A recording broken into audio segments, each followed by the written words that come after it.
Closing call में आपका स्वागत है। आपके साथ मैं हूं मानसी दवे और मेरे साथ है मेरे सहयोगी अभिषेक सत्यव्रतम। नए हफ्ते की शुरुआत, लेकिन इस साल का आखिरी हफ्ता और थिन वॉल्यूम्स के चलते हम देख रहे हैं बाजार में बड़ी ही टाइट रेंज में कामकाज इस वक्त नजर आ रहा है। बिकवाली का दबाव इस वक्त इंडेक्स वाइज आप देखेंगे, चाहे बेंचमार्क्स हो या ब्रॉडर मार्केट्स, ऐसे में बचे हुए 1.5 घंटे के लिए आपकी स्ट्रैटेजी क्या होनी चाहिए। स्वदेश पर एक्सपर्ट की दमदार पैनल ऑफ एक्सपर्ट्स जुड़ेगी, टेक्निकल और फंडामेंटल नजरिया आपको बताएगी, सारे स्टॉक वाइज और साथ ही ट्रेडिंग आइडियाज लेकर बस यहां से आगे। लेकिन चलिए बाजार का एक नजरिया, बाजार का हाल। 25,951 के लेवल्स पर ऑलमोस्ट 90 अंकों की गिरावट निफ्टी में पा रहे हैं आप। 58,890 के लेवल्स पर करीब 150 अंकों की बिकवाली बैंक निफ्टी में भी नजर आ रही है। ब्रॉडर मार्केट्स में छोटे मझौले स्टॉक्स में भी इसी तरह के सेंटिमेंट्स हैं। लेकिन यहां से बचे हुए 1.5 घंटे के लिए क्या कुछ है क्लोजिंग कॉल में आपके लिए खास ऑन द शो आपके लिए लेकर आते हैं। उसके बाद बाजार की बड़ी बातें, बिग बजर्स और स्ट्रैटेजी की तरफ बढ़ेंगे। चंद मिनटों में एफएनओ की स्ट्रैटेजी आपके सामने होगी। इंडेक्स पर हाँ हम देख रहे हैं काफी वॉलेटाइल मूव्स है, लेकिन ऐसे में नजरिया क्या है, अगर पोजीशन बनाकर बैठे हैं तो यहां से आगे किस तरह के लेवल्स नजर आते हैं आपको बताएंगे एफएनओ स्ट्रैटेजी में थोड़ी ही देर में। यहां से क्लोजिंग ट्रेड्स जब हमारे साथ हमारे टेक्निकल एक्सपर्ट जुड़ेंगे उनसे जानेंगे उनकी तरफ से स्टॉक स्पेसिफिक रिकमेंडेशंस। ऑप्शन के चैंपियन 2:40 पर ऑप्शन की एक दमदार रणनीति आपके सामने होगी।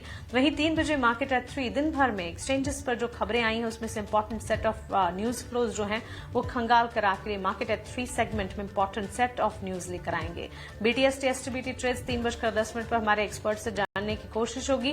वहीं 3:20 पर इंपॉर्टेंट इवेंट्स, इकोनॉमिक इंडिकेटर, वैक्शन ट्रिगर्स जो हैं वो आपके सामने रखे जाएंगे। बाजार की बड़ी बातें अब आपके स्क्रीन पर आ जाएगी। वॉल्यूम्स कम है जिसके चलते बाजार में सुस्ती छाई है। निफ्टी बैंक निफ्टी में लाल निशान, ब्रॉडर मार्केट्स में बिकवाली 58,880 के करीब बैंक निफ्टी इस वक्त दिख रहा है और निफ्टी भी 25,960 के इर्द गिर्द यहां पर कामकाज करता है और करीब करीब 100 अंकों की बिकवाली वहां पर भी नजर आ रही है। मेजर लूजिंग कैंडिडेट्स की अगर बात करें, कई सारे सेक्टर्स, लगभग सारे सेक्टर्स में इसी तरह के उतार चढ़ाव के बीच कामकाज है। डिफेंस डील हालांकि मंजूरी जो मिलती हुई दिखी है उसके चलते डिफेंस और शिप बिल्डिंग स्टॉक्स में अच्छा खासा एक्शन नजर आ रहा है। शिपिंग कॉर्पोरेशन ऑफ इंडिया देखें 4% की तेजी के साथ टॉपिंग द चार्ट्स डिफेंस और शिप बिल्डिंग में। इसके अलावा भी डिफेंस शिप बिल्डिंग से जुड़ी तमाम कंपनियों में अच्छा खासा एक्शन आज के सत्र में। लेकिन रेलवे सेक्टर में जो कल मजबूती थी वो मजबूती, लास्ट वीक जो मजबूती थी वो गेंस फिजल आउट होते हुए दिखे हैं और आज के सत्र में स्टॉक्स में बिकवाली का दबाव है। मुनाफा वसूली का दौर, आईआरएफसी जैसे काउंटर्स जो कि पिछले हफ्ते दमदार एक्शन दिखा रहे थे, करीब 4.5% की गिरावट झेल रहे हैं। And last but not the least, real estate शेयरों में भी दबाव है। शोभा लिमिटेड करीब 1.5% की गिरावट यहां पर नजर आ रही है। तो ये हो गई बाजार की बड़ी बात है। अब यहां से बिग बजिंग मोमेंटम वाले स्टॉक्स आपके स्क्रीन पर लेकर आते हैं। बजिंग मोमेंटम वैसे इंडेक्स में नहीं है, लेकिन स्टॉक वाइज अब भी कई पॉकेट्स आपको मिल जाएंगे। अगर रिसर्च कर समझने की कोशिश करेंगे, इटिना स्वदेश को सुनेंगे तो हमारी लगातार नजर है उन स्पेसेस पर जहां पर एक्शन इस वक्त बिल्टअप होता हुआ दिख रहा है। बजट से ठीक पहले कुछ तमाम सेक्टर्स होते हैं जो कि वॉच लिस्ट में आ जाते हैं, मजबूती दिखा जाते हैं और वैसे ही एक स्पेस है फर्टिलाइजर सेक्टर में अच्छा खासा एक्शन आज के सत्र में देखने को मिल रहा है। National fertiliser, Zuari industries, FACT, Chambal fertiliser, RCF जैसे तमाम स्टॉक्स में अच्छी खासी मजबूती के बीच कामकाज है। फर्टिलाइजर सेक्टर जो है परफॉर्म कर रहा है और बजट से ठीक पहले अब यहां से नजरें fertilizer, education, defence, ship building, इन तमाम सेक्टर्स पर खास तौर से रखनी होगी। वहां पर एक इम्पैक्ट आता दिखेगा और इसी कड़ी में फर्टिलाइजर स्टॉक्स।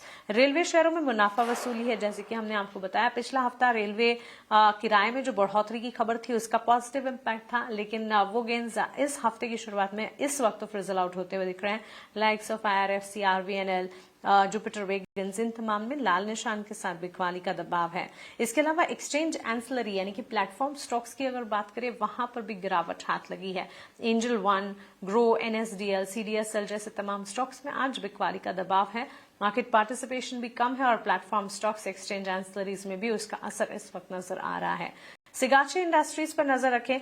हैदराबाद यूनिट में आग लगने की जांच में सीईओ को रिमांड पर भेजा गया है। सो नेगेटिव न्यूज फ्लो, जिसका एक नेगेटिव इम्पैक्ट सिगाची इंडस्ट्रीज पर। हिंदुस्तान कॉपर की कीमतों में जो ऊपरी स्तर नजर आए उसका इम्पैक्ट है जो कि हिंदुस्तान कॉपर में नजर आ रहा है। 50,000 करोड़ के पार कंपनी का मार्केट कैप पहुंच चुका है फॉर द फर्स्ट टाइम, और इस पर विस्तार से बातचीत आगे अभिषेक से करेंगे। वहीं सोलर वर्ल्ड एनर्जी सोल्यूशंस की अगर बात करें, एनटीपीसी रिन्यूएबल एनर्जी से 725 करोड़ के ऑर्डर विन्स की खबर आती हुई दिखी। ऑर्डर विन के चलते स्टॉक फोकस में है और यहां से पॉजिटिव अपमूव दिखा रहा है।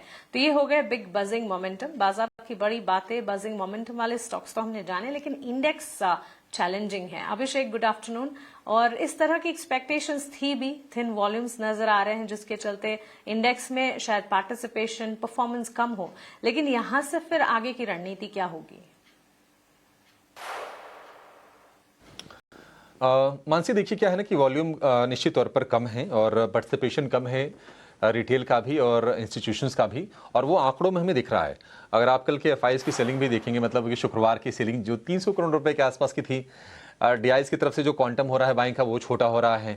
अभी आप देखेंगे अगर ग्लोबल मार्केट, तो वहां से भी आपको कुछ खास एक्साइटमेंट या खास डिप्रेशन आपको नजर नहीं आएगा। यूएस फ्यूचर में हल्की हल्की सी कमजोरी आपको नजर आएगी, डाउ फ्यूचर, नैस्डैक फ्यूचर में। और यूरोप के जो बाजार खुले, मैं आपको लाइव बता देता हूं कि वहां पर क्या स्थितियां हैं। तो यूरोप में भी आप देखेंगे बहुत ही मामूली गेंस हैं। कैक 0.32 ऊपर है। इसके अलावा फुटसी की बात करें 2 अंक ऊपर है, डैक्स 50 अंक नीचे है। तो ये तो स्थिति है। साफ तौर पर छुट्टी का माहौल बाजारों में चल रहा है और नए साल के पहले ये 2-3 ट्रेडिंग सत्र बचे हैं।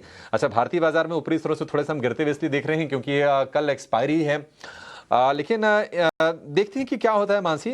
कोई ऐसा डिप्रेसिंग कोई चीज़ नहीं है अभी। जब तक 25,800 निफ्टी पर बचा रहता है और जब तक 58,800 निफ्टी बैंक पर बचा रहता है, मेरा जो कन्विक्शन है बाजार को लेकर ये कायम है। ये थोड़े थोड़े से ट्रेडर्स किनारे करते हुए आपको दिखाई देंगे। निफ्टी में अगर आप देखेंगे पुट कॉल रेशियो जो है वो 0.54 हो गया है, ओवरसोल्ड जोन के बिल्कुल नजदीक आ गया है। तो देखते हैं कि कोई रिकवरी आती है नहीं आती है। लेकिन ये जरूर है कि अब जो सपोर्ट रेंज होगा 25,900 से 25,800, ये सपोर्ट रेंज है निफ्टी के लिए। और जो रेजिस्टेंस जोन है वो है 26,000 से लेकर 26,100 का। जब तक 26,200 के ऊपर ना आ जाए, मेरा मानना है कि जो नए ट्रेडर है ना वो दूर रहें। अगर आपकी एग्जिस्टिंग पोजीशन है तो इन लेवल्स के हिसाब से बाजार में आप कामकाज करें। तेजी का जो स्टॉप लॉस होगा, अगर आप पहले से होल्ड करके रख रहे हैं इस सीरीज में, तो 25,800 पर आप वो लगा के रखिए।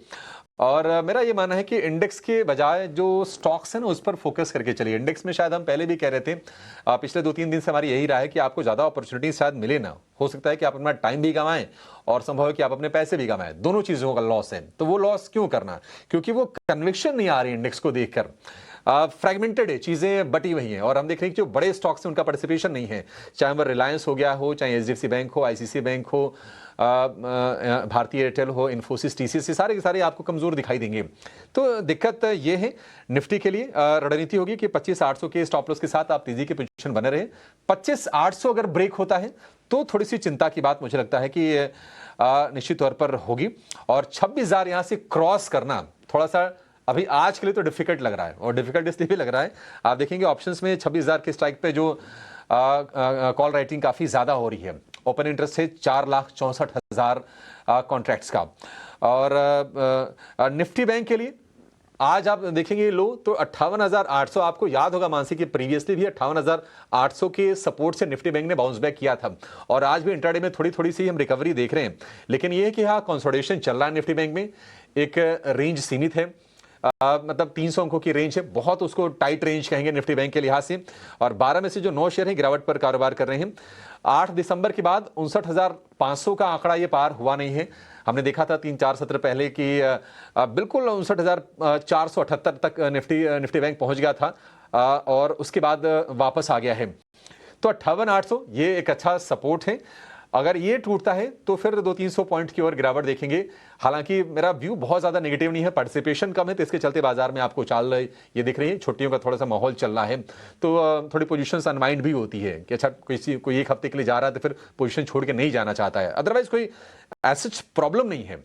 लेकिन ये कि आप इंडेक्स छोड़िए, आप स्टॉक्स में जहां पर मौके आपके लिए बनते हैं आप उनमें मौके तलाशी, पैसे वहां पर आपके बन जाएंगे। और वो मौके बाजार में अभी भी काफी ज्यादा भरपूर दिखाई दे रहे हैं। अपने एक्सपर्ट्स को जोड़ते हैं। हमारे साथ जुड़ गए हैं राजेश भोसले हैं और इसके अलावा निमेश ठाकर भी हमारे साथ जुड़ गए हैं, हमारे दो खास मेहमान। राजेश जी और निमेश जी, आप दोनों का बहुत शुक्रिया, स्वागत है 18 आवर्स स्वदेश पर। राजेश जी, पहले इंडेक्स पर आपसे जरा व्यू लेना चाहेंगे, आपकी प्रतिक्रिया क्या होगी? 3 दिन की गिरावट तो हो गई है, क्या यहां से भी आप सेलिंग प्रेशर कंटिन्यू होते हुए देख रहे हैं और क्या उसके अराउंड इस एंटिसिपेशन में कोई स्ट्रेटजी बनानी चाहिए? जी नमस्कार, आफ्टरनून अभिषेक जी, मैं आपको सुन रहा था एंड सेम व्यू है। अगर आप दिसंबर के स्टार्ट से ही देखें तो मार्केट जो है कंसोलिडेशन में मोड में रहा है, जहाँ पे अगर आप देखें 25,700 25,800 एक सपोर्ट जोन के जैसा एक्ट कर रहा है एंड ऊपर में अगर आप देखें तो 26,100 26,200 एक रेजिस्टेंस है। तो एक चैनल फॉर्मेशन जो है डेली चार्ट में दिखाई दे रहा है एंड साल के लास्ट 2 सेशंस रह गया एंड कोई मेजर मोमेंट एक्सपेक्ट नहीं कर रहे हैं। जब तक ये रेंज ब्रेकआउट नहीं होता, मार्केट कंसोलिडेट कर सकता है। यहाँ पे स्टॉक स्पेसिफिक अपॉर्चुनिटीज पे फोकस करना चाहिए, जहाँ पे हम देख रहे हैं लास्ट कुछ हफ्तों से जो है एक काफ़ी अच्छा मोमेंटम देखने को मिल रहा है। तो इंडेक्स को थोड़ा सा दूर रही है, बट स्टॉक स्पेसिफिक पे फोकस रखना चाहिए।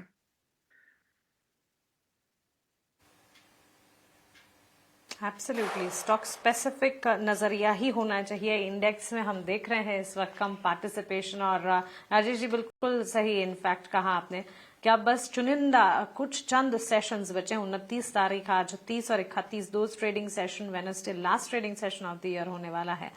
निमेश भी हैं हमारे साथ। निमेश जी, गुड आफ्टरनून, स्वागत है आपका 18 आवर्स स्वदेश पर। और आपके क्लोजिंग ट्रेड से शुरुआत करते हैं। देखिए, इंडेक्स पर तो इस वक्त हम देख रहे हैं बिकवाली का दबाव है और इंडेक्स पर लगातार एक्सपर्ट्स का यही कहना है कि वॉच लिस्ट में रखा जाए, दूर रहे इंडेक्स से। लेकिन स्टॉक वाइज अपॉर्चुनिटीज तो ढेर सारी हैं। क्या है आज के closing trades? Very good afternoon Mansi and everyone. देखिए, दो ट्रेड्स है, दोनों बाइंग साइड है। पहला गोदरेज कंज्यूमर का है। अगर आप चार्ट स्ट्रक्चर देखें तो एक कंसोलिडेशन की रेंज का स्टॉक ने ब्रेकआउट दिया था और continuously slow and steadily stock buying interest दिखाता हुआ अपसाइड दे रहा है। मैं मानता हूं कि ये मोमेंटम बरकरार रहेगा और स्टॉक के अंदर शॉर्ट टू मीडियम टर्म के अंदर ऊपर में 1245 1250 तक के लेवल देखने को मिल सकते हैं। चार्ट स्ट्रक्चर काफी स्ट्रॉन्ग लग रहा है ये वीक मार्केट के अंदर भी, और आज के सेशन में भी अगर आप देखें तो लोअर एंड से एक बाइंग इंटरेस्ट आता हुआ दिखा था। तो गोदरेज कंज्यूमर के अंदर बाय रिकमेंडेशन है। नीचे की तरफ स्टॉप लॉस 1190 का लगाना है और ऊपर में 1245 1250 तक के लेवल देखने को मिलेंगे शॉर्ट टर्म में, ऐसा मेरा मानना है। और दूसरा जो स्टॉक है वो टाइटन का है। टाइटन का अगर आप चार्ट स्ट्रक्चर देखिए, काफी स्ट्रॉन्ग स्ट्रक्चर है। स्टॉक ऑल टाइम हाई के ऊपर ट्रेड कर रहा है। मैं मानता हूँ कि जिस तरह से हम लोग गोल्ड और सिल्वर के अंदर जिस तरह से रैली आई है, डेफिनेटली टाइटन यहाँ से आने वाले दिनों में एक अच्छा कर सकता है। तो टाइटन के अंदर करंट लेवल से बाय रिकमेंडेशन है। नीचे की तरफ अगर स्टॉप लॉस की बात करें तो 3920 का एक स्टॉप लॉस लगाना है, क्योंकि हम लोग ब्रेकआउट को प्ले कर रहे हैं। और ऊपर मैं मानता हूँ कि ब्रेकआउट अगर सस्टेन होगा तो 4200 तक के टारगेट, मिनिमम टारगेट वहां पर देखने को मिल सकते हैं। तो ये मार्केट के अंदर टाइटन और गोदरेज कंज्यूमर, ये दो पीक मेरी बाय रिकमेंडेशन है।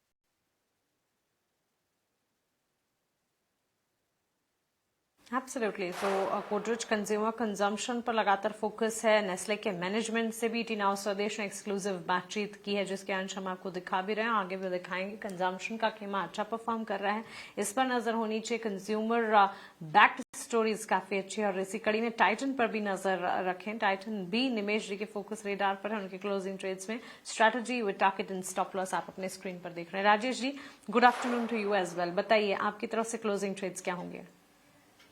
जी, 2 बाय कॉल्स है, दोनों टाटा ग्रुप से है। पहला बाय कॉल है टाटा कंज्यूमर पे। ऑलरेडी ये स्टॉक जो है मल्टी मंथ ब्रेकआउट में ट्रेड कर रहा है। लास्ट कुछ हफ्तों से कंसोलिडेशन कर रहा था, बट आज एक वापस एक अप ट्रेंड रिज्यूम कर रहा है। तो टाटा कंज्यूमर काफ़ी अच्छा लग रहा है। यहाँ पे 1170 के स्टॉप लॉस के साथ बाय करना है।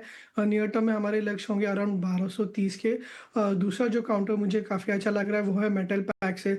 अगर आप देखिए, इवन दो की इंडाइसेस कंसोलिडेट कर रहा है दिसंबर मंथ में, मेटल पैक्स ने काफ़ी अच्छा परफॉर्म किया है। टाटा स्टील का चार्ट्स काफ़ी अच्छा लग रहा है।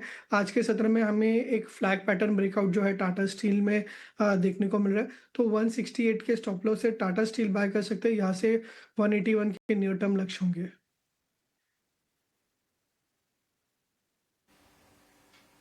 टाटा स्टील इनफैक्ट इस वक्त हम देख रहे हैं लार्जर प्लेयर्स में सबसे आगे कंट्रीब्यूट करता हुआ 1.5% की बढ़त पर।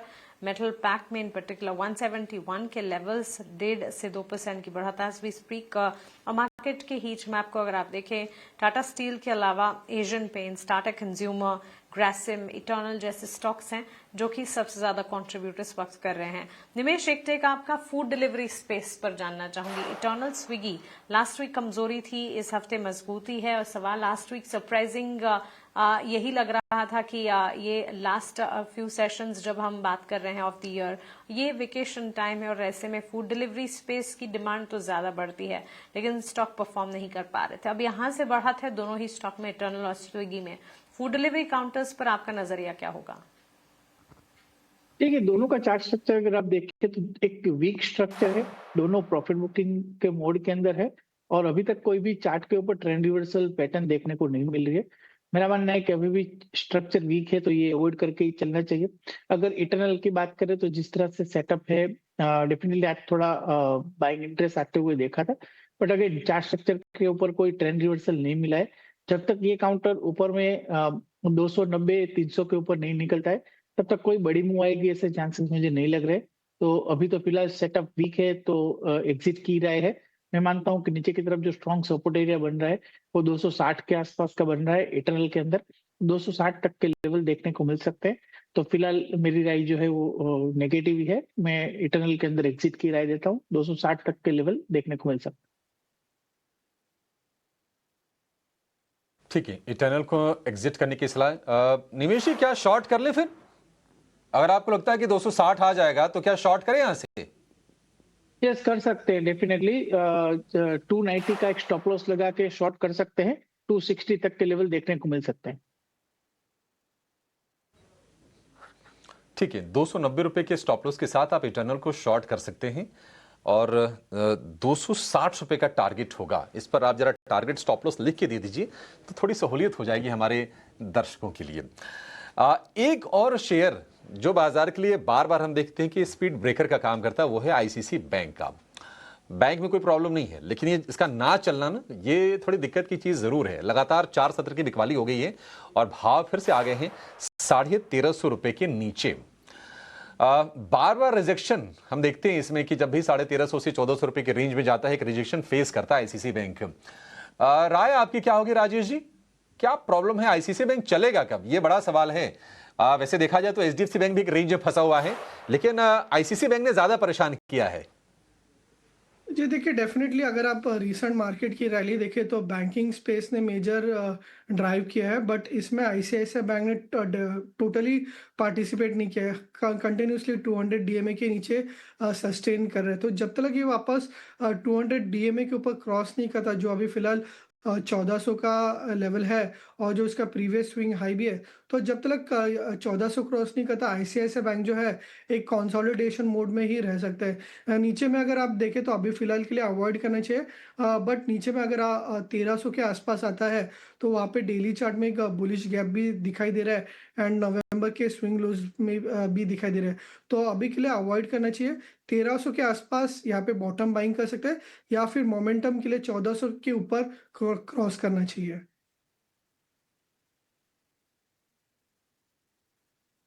200 के ऊपर अगर क्रॉस करें तो फिर इसमें आप तेजी को यहां से एक्सटेंड होते हुए देखेंगे।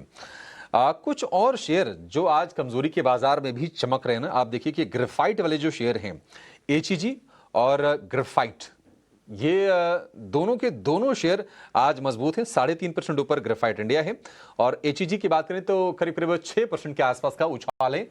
और आज ये दोनों के दोनों शेयर हमने आपको हाईलाइट कराया था बाजार खुलने के साथ ही। और उसके बाद देखिए जो भी तेजी बनी वो स्क्रीन पर बनी है, बढ़िया तेजी बनी है। दोनों में से कौन सा पसंद है आपको राजेश जी, और कहां पर तेजी आपको और एक्सटेंड होती हुई दिख रही है?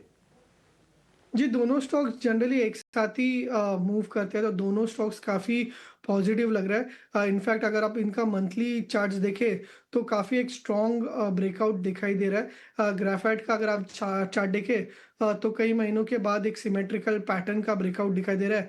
पॉसिबली स्टॉक जो है यहाँ से अगर एक 2 से 3 महीने का पोजीशंस अगर होल्ड करे तो पॉसिबली 750 से 800 के लेवल्स देखने को मिल सकते हैं। सिमिलरली अगर एचईजी का अगर आप चार्ट देखें तो कई बार अराउंड 580 570 के 5 के पास रेजिस्टेंस लेता था, बट फाइनली यहाँ पे सस्टेन होते हुए दिखाई दे रहा है। एंड जिस तरीके का फॉर्मेशन है, पॉसिबली स्टॉक जो है यहाँ से 720 से 750 के लेवल जो है नियर टर्म में देखने को मिल सकते हैं।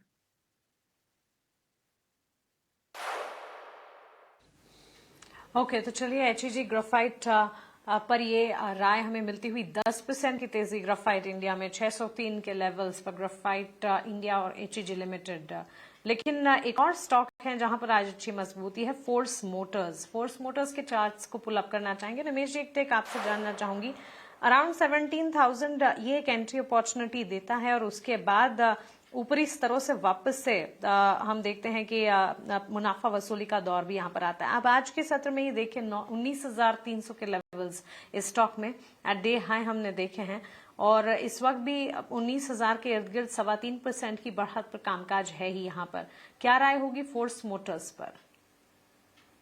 देखिए, जिस तरह से स्टॉक का चार्ट स्ट्रक्चर बना है मानसी, 100 डेज की मूविंग एवरेज के आसपास स्टॉक ने काफी कंसोलिडेट किया है और बार बार 18,500 18,800 की रेंज पे एक रेजिस्टेंस फेस करता था। आज के सेशन के अंदर वहां पर एक ब्रेकआउट मिला है विथ वॉल्यूम, तो मैं मानता हूं कि एक अच्छा चार्ट सेटअप है और ब्रेकआउट भी मिला है, तो डेफिनेटली यहाँ से फ्रेश बाय इनिशिएट कर सकते हैं।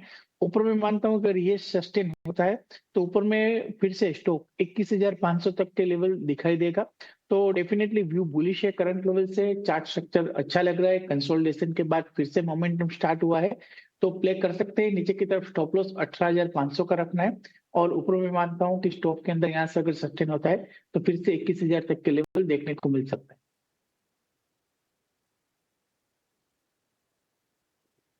बिल्कुल 21,000 तक का सफर भी तय कर सकता है फोर्स मोटर। कन्विक्शन है यहाँ से फर्दर अपसाइड बिल्कुल एंटिसिपेटेड है। लेकिन Rajesh ji, fertiliser stocks budget से ठीक पहले क्या एक्यूमुलेट करना चाहिए? आज के सत्र में हम देख रहे हैं फर्टिलाइजर स्टॉक्स में अच्छी खासी मजबूती है। National Fertilizer, FACT, Chambal fertilizer, Coromandel, RCF, इन तमाम स्टॉक्स में लगभग 1.5 से लेकर 3% तक के गेन्स हैं। कोई पर्टिकुलर फर्टिलाइजर स्क्रिप्ट जो कि आपके फोकस रेडार पर है और बजट से ठीक पहले क्या आप राय देंगे इनमें एंटर करने की?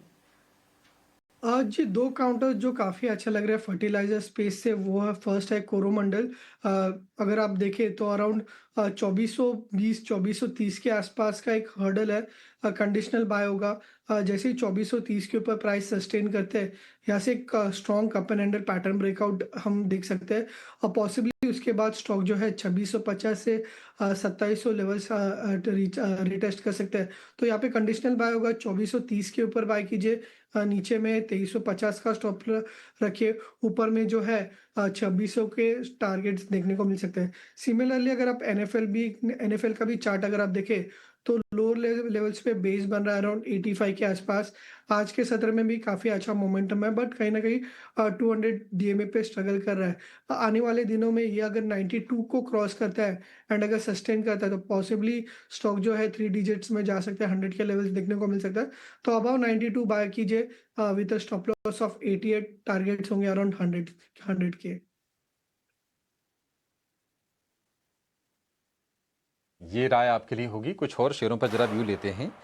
कैपिटल गुड्स वाले शेयरों में थोड़ी सी बाइंग लौटी है। देखिए ये 2-3 खेमे हैं ना, कैपिटल गुड्स हो गया, रेलवे हो गया, डिफेंस हो गया, रह के इनमें चर्निंग हो रही है। आज रेलवे ने थोड़ी बैकसीट ली है क्योंकि चला बहुत है रेलवे का पूरा खेमा, थोड़ी प्रॉफिट टेकिंग हो रही है, लेकिन कैपिटल गुड्स में बाइंग आज है। कमिंस इंडिया पर आपसे व्यू जानना चाहेंगे राजेश जी, कैसा लग रहा है आपको शेयर? ये देख के तो ऐसा लग रहा है कि शायद थोड़ा सा और चल जाए यहाँ से। अभी 1% के आसपास की तेजी है, क्या इसमें पोजीशन लेनी चाहिए, तेजी करनी है इसमें? जी, इसका अगर आप चार्ट स्ट्रक्चर देखें, जून से ही काफ़ी एक शानदार रैली कर रहा है। 3,000 से 4,500 के लेवल जो है रिसेंट में देखने को मिल रहा है। और इस डिप में कोई भी जो डिप आ रहा था 50 EMA के आसपास, तो वहाँ पे हमें बाइंग देखने को मिल रही है। आज का सत्र भी, आज के सेशन में भी अगर आप देखें तो एग्जैक्टली 50 EMA पे एक बुलिश एंगल्फिंग पैटर्न बना ही दिखाई दे रहा है। तो आज का जो लो है अराउंड 4300 का, वो एज अ स्टॉप लॉस रख के बाय किया जा सकता है। डेफिनेटली यहाँ से 4650 से 4700 के लग जो है नियर टर्म में देखने को मिल सकते हैं। 46 से 4700 के लेवल आ सकते हैं कमिंस इंडिया के शेयर में। ठीक है, एक और ज़रा शेयर आप लेकर आइए स्क्रीन पर, और वो है एनसीसी का।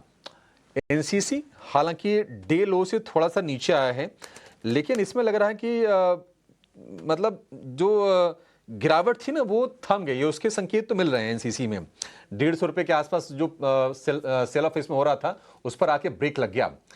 1.5-2% के आसपास की तेजी है। निमेश जी, एनसीसी को लेकर क्या व्यू है आपका? क्योंकि अगर हम इस साल में देखेंगे तो काफी ज्यादा वेल्थ डिस्ट्रॉय किया है। ईयर टू डेट करीब 40% के आसपास की गिरावट है एनसीसी के शेयर में। 160 रुपए के भाव।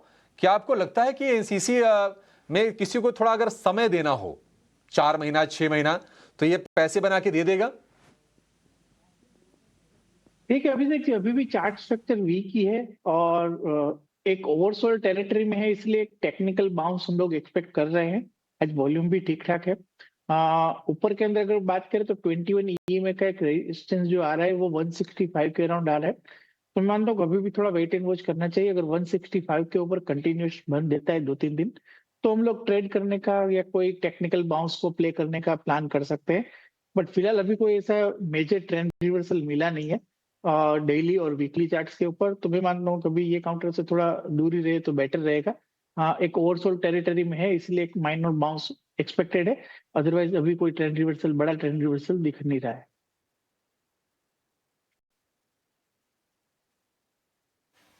ओके, सो फिलहाल ये राय एनसीसी नागार्जुना कंस्ट्रक्शन कंपनी के स्टॉक प्राइस पर ऐसे मिल रही है। 2% की बढ़त के साथ इस वक्त कामकाज जहां पर देखने को मिला है। मार्केट में मेजर कंट्रीब्यूशन इस वक्त कहां से आ रहा है? एशियन पेंट्स के स्टॉक में अच्छी बढ़त है। इसके अलावा कंजम्पशन के कुछ स्क्रिप्ट्स हैं जहां पर अच्छा एक्शन है, जो हमारे एक्सपर्ट्स के भी फोकस रेडार पर हैं, जैसे Tata consumer, Grasim, NTPC, Bajaj auto जैसे स्टॉक्स। और ध्यान रखिएगा यहां से 1 तारीख को ऑटो बिक्री के डेटा, ऑटो सेल्स के डेटा आते हुए दिखेंगे। नए साल के फर्स्ट कह सकते हैं। इनफैक्ट ये दिसंबर के ही ऑटो सेल्स डेटा होंगे जो रिफ्लेक्ट होते हुए दिखेंगे 1 तारीख को। लेकिन ऑटो बिक्री की चाल पर भी नजर रहेगी। और इसके अलावा ऑन दी फ्लिप साइड अगर देखेंगे, रिलायंस, भारतीय Airtel, ICICI bank, Infosys, TCS जैसे काउंटर्स हैं जहां पर से बिकवाली हाथ लगी है। सेक्टर स्पेसिफिक अप्रोचेस की अगर बात करें, सिर्फ और सिर्फ पीएसयू बैंक का खेमा है जो कुछ हद तक बाजार को संभालने का काम कर रहा है। इसके तरह हम देख रहे हैं automobile, metal, mid select, pharma, energy, IT, real estate in this order बिकवाली दिखा रहे हैं। इंडिया विक्स फेयर इंडिकेटर में लगातार जो स्पाइक अप है वो भी एक कंसर्न का काम कर रहे हैं। और इनफैक्ट आज सुबह से ही हम देख रहे हैं करीब 6% के स्पाइक्स इंडिया विक्स में भी नजर आ रहे हैं, which in itself is a concern. लेकिन इसी के साथ साथ कुछ स्टॉक्स जहां पर मूवमेंट है, इस पर लगातार हम बातचीत करें, क्योंकि इंडेक्स वाइज इस वक्त मार्केट की पोजिशनिंग कुछ खास नहीं है, लेकिन स्टॉक स्पेसिफिक अप्रोचेस हैं जरूर। एनटीपीसी ग्रीन के चार्ट्स पर राजेश जी एक टेक आपसे जानना चाहेंगे। आज हम देख रहे हैं अच्छी मजबूती के साथ ये कामकाज करता हुआ बढ़त पर यहाँ पर ट्रेड है। स्टॉक फोकस में भी रहा। पिछले दिनों कंपनी को ताजा 390 करोड़ का एक ऑर्डर मिला था, जिसके चलते हमने देखा था 2 दिन पहले भी स्टॉक में एक अच्छी मजबूती थी। आज के सत्र में भी एनटीपीसी ग्रीन में अच्छे एक्शन के साथ कामकाज है। ये स्टॉक ज्यादा चलता नहीं है, लेकिन क्योंकि न्यूज फ्लो के चलते आज के सत्र में मूवमेंट है, क्या इस मूव को प्ले आउट करना चाहिए जिनकी एग्जिस्टिंग पोजिशन है?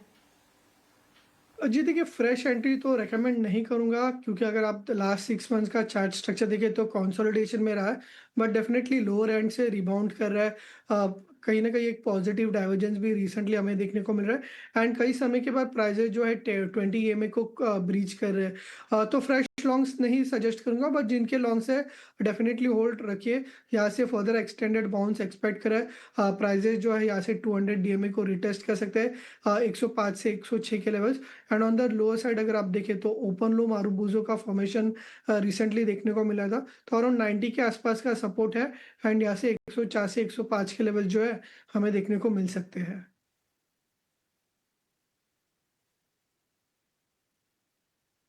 तो चलिए, ये राय फ्रेश एंट्री से तो दूर ही रहना है, पोजीशन है तो स्ट्रेटेजाइज करने की राय फिलहाल हमें मिलती हुई। एक और स्टॉक एस्ट्राजेनेका फार्मा, निवेशक टेक आप दीजिएगा। करीब 2% की बढ़त के साथ कामकाज करता हुआ ये स्टॉक। फंडामेंटल्स काफी अच्छे हैं, कंपनी ऑलमोस्ट डेट फ्री है। पिछले क्वार्टर्स में भी अच्छे नतीजे और इस तिमाही भी अच्छे, आने वाले तिमाहियों में भी अच्छे नतीजों की एक्सपेक्टेशंस हैं। Good profit growth on a CAGR basis करीब 19% पिछले 5 साल में, सालाना आधार पर 19% के रिटर्न्स कंपनी ने दिया है। Healthy dividend pay out ratio भी है। आज के सत्र में स्टॉक में टेक्निकली मूव पॉजिटिव है, यहां से फर्दर अपसाइड एक्सपेक्ट करके चलें। स्टॉक काफी टाइम से अगर आप देखें तो पिछले कितने टाइम से स्टॉक एक साइडवे रेंज के अंदर घूम रहा है और कोई मोमेंटम जो है नहीं है। हालांकि अभी जिस तरह से कल के सेशन में हम लोगों ने एक बड़ी गिरावट देखी थी, बट आज फॉलो अप सेलिंग की जगह पे काउंटर बाइंग दिख रहा है। मैं मानता हूँ कि एक साइडवे रेंज के चलते हुए स्टॉक में यहाँ से बाई करके चल सकते हैं, बट मोमेंटम नहीं है तो यहाँ से कोई बड़ा मूव एक्सपेक्टेड नहीं है।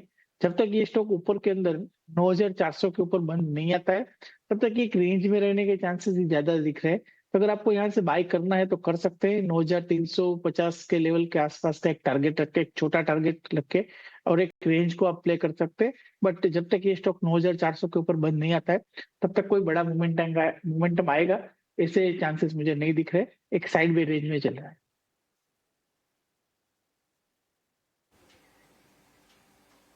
तो चलिए, ये रहा साइडवेज रेंज है और शायद इसी तरह की मूवमेंट दिखाए ये स्टॉक। लेकिन आज के सत्र में 2.25% की बढ़त है।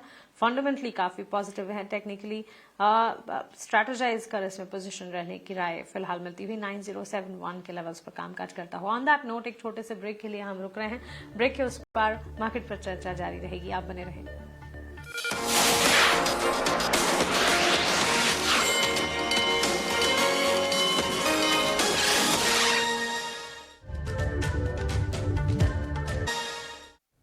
ब्रेक के बाद आपका स्वागत है क्लोजिंग कॉल्स में। तो देखिए, मार्केट में निचले स्तरों से हल्की रिकवरी बोलेंगे, पर अभी भी लाल निशान में ही कारोबार करते हुए बाजार। निफ्टी जो है अभी भी 26,000 के नीचे ट्रेड कर रहा है। हालांकि निफ्टी बैंक जहां पर एक समय पे लगभग 200 अंकों की गिरावट थी, वो रिकवर करता हुआ मात्र 40 अंकों की ही गिरावट फिलहाल देखने को मिल रही है।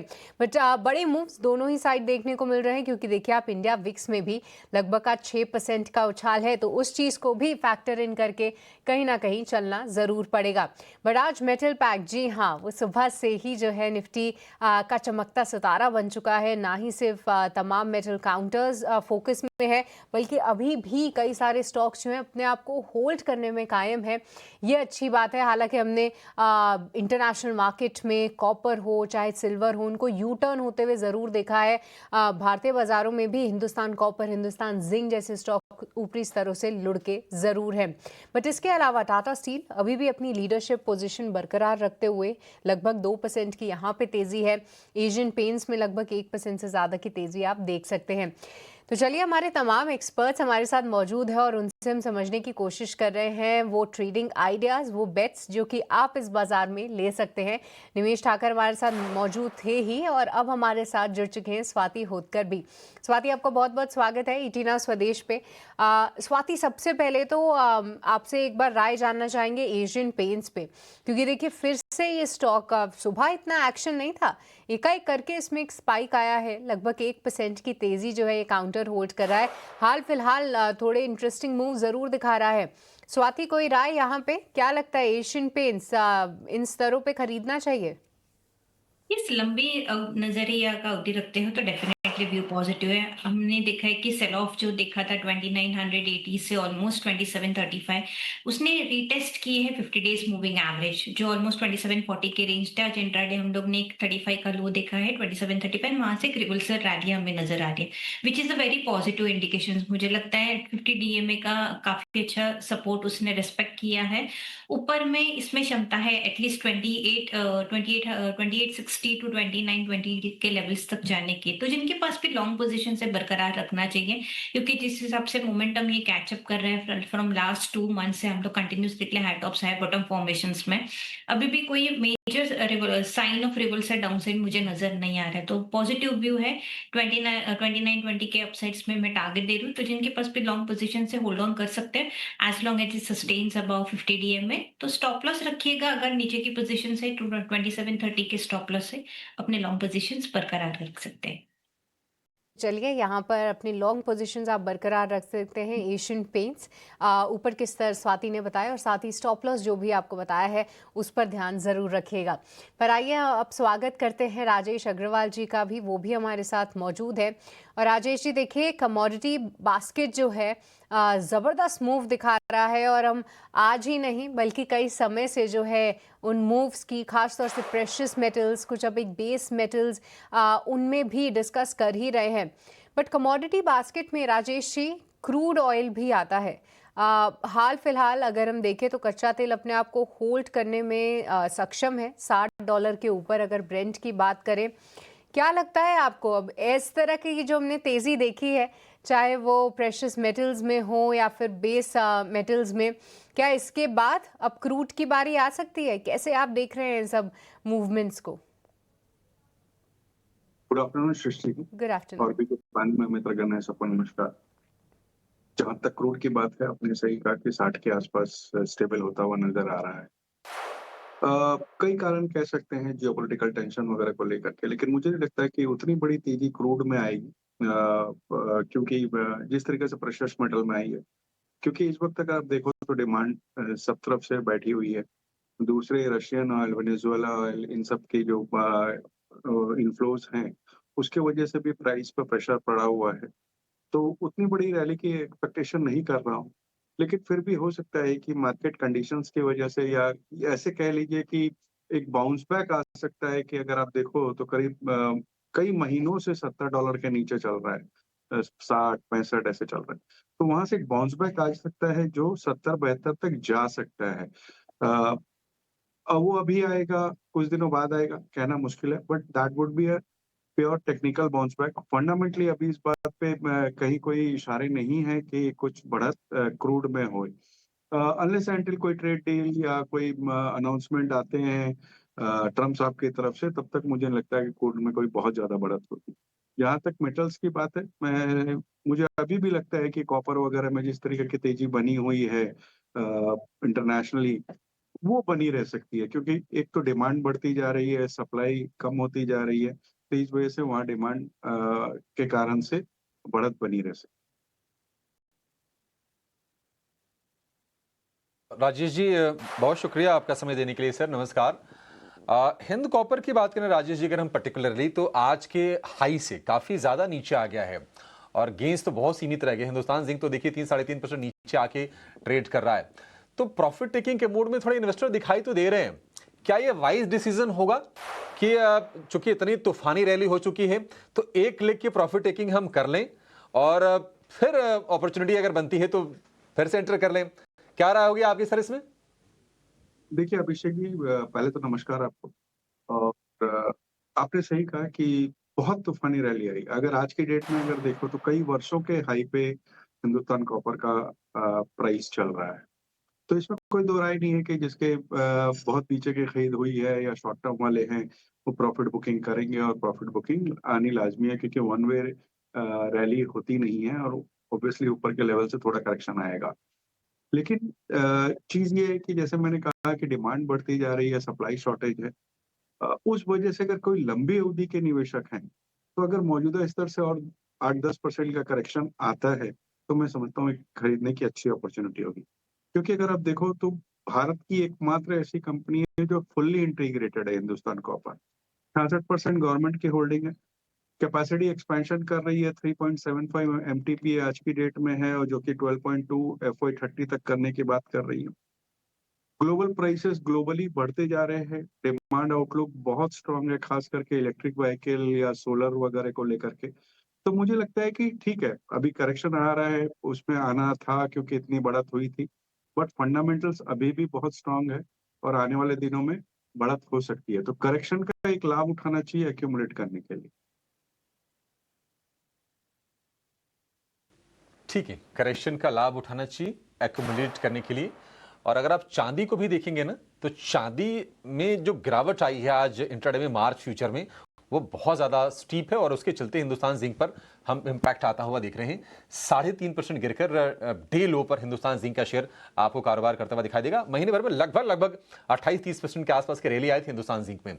आप उससे अंदाजा लगा सकते हैं कि किस रफ्तार से सारे के सारे शेयर चले। लेकिन आगे बढ़ने से पहले जान लेते हैं कि ऑप्शंस में आपके लिए कहां पर बढ़िया सौदा बन रहा है। लेकर आएंगे खास सेगमेंट ऑप्शंस के चैंपियन।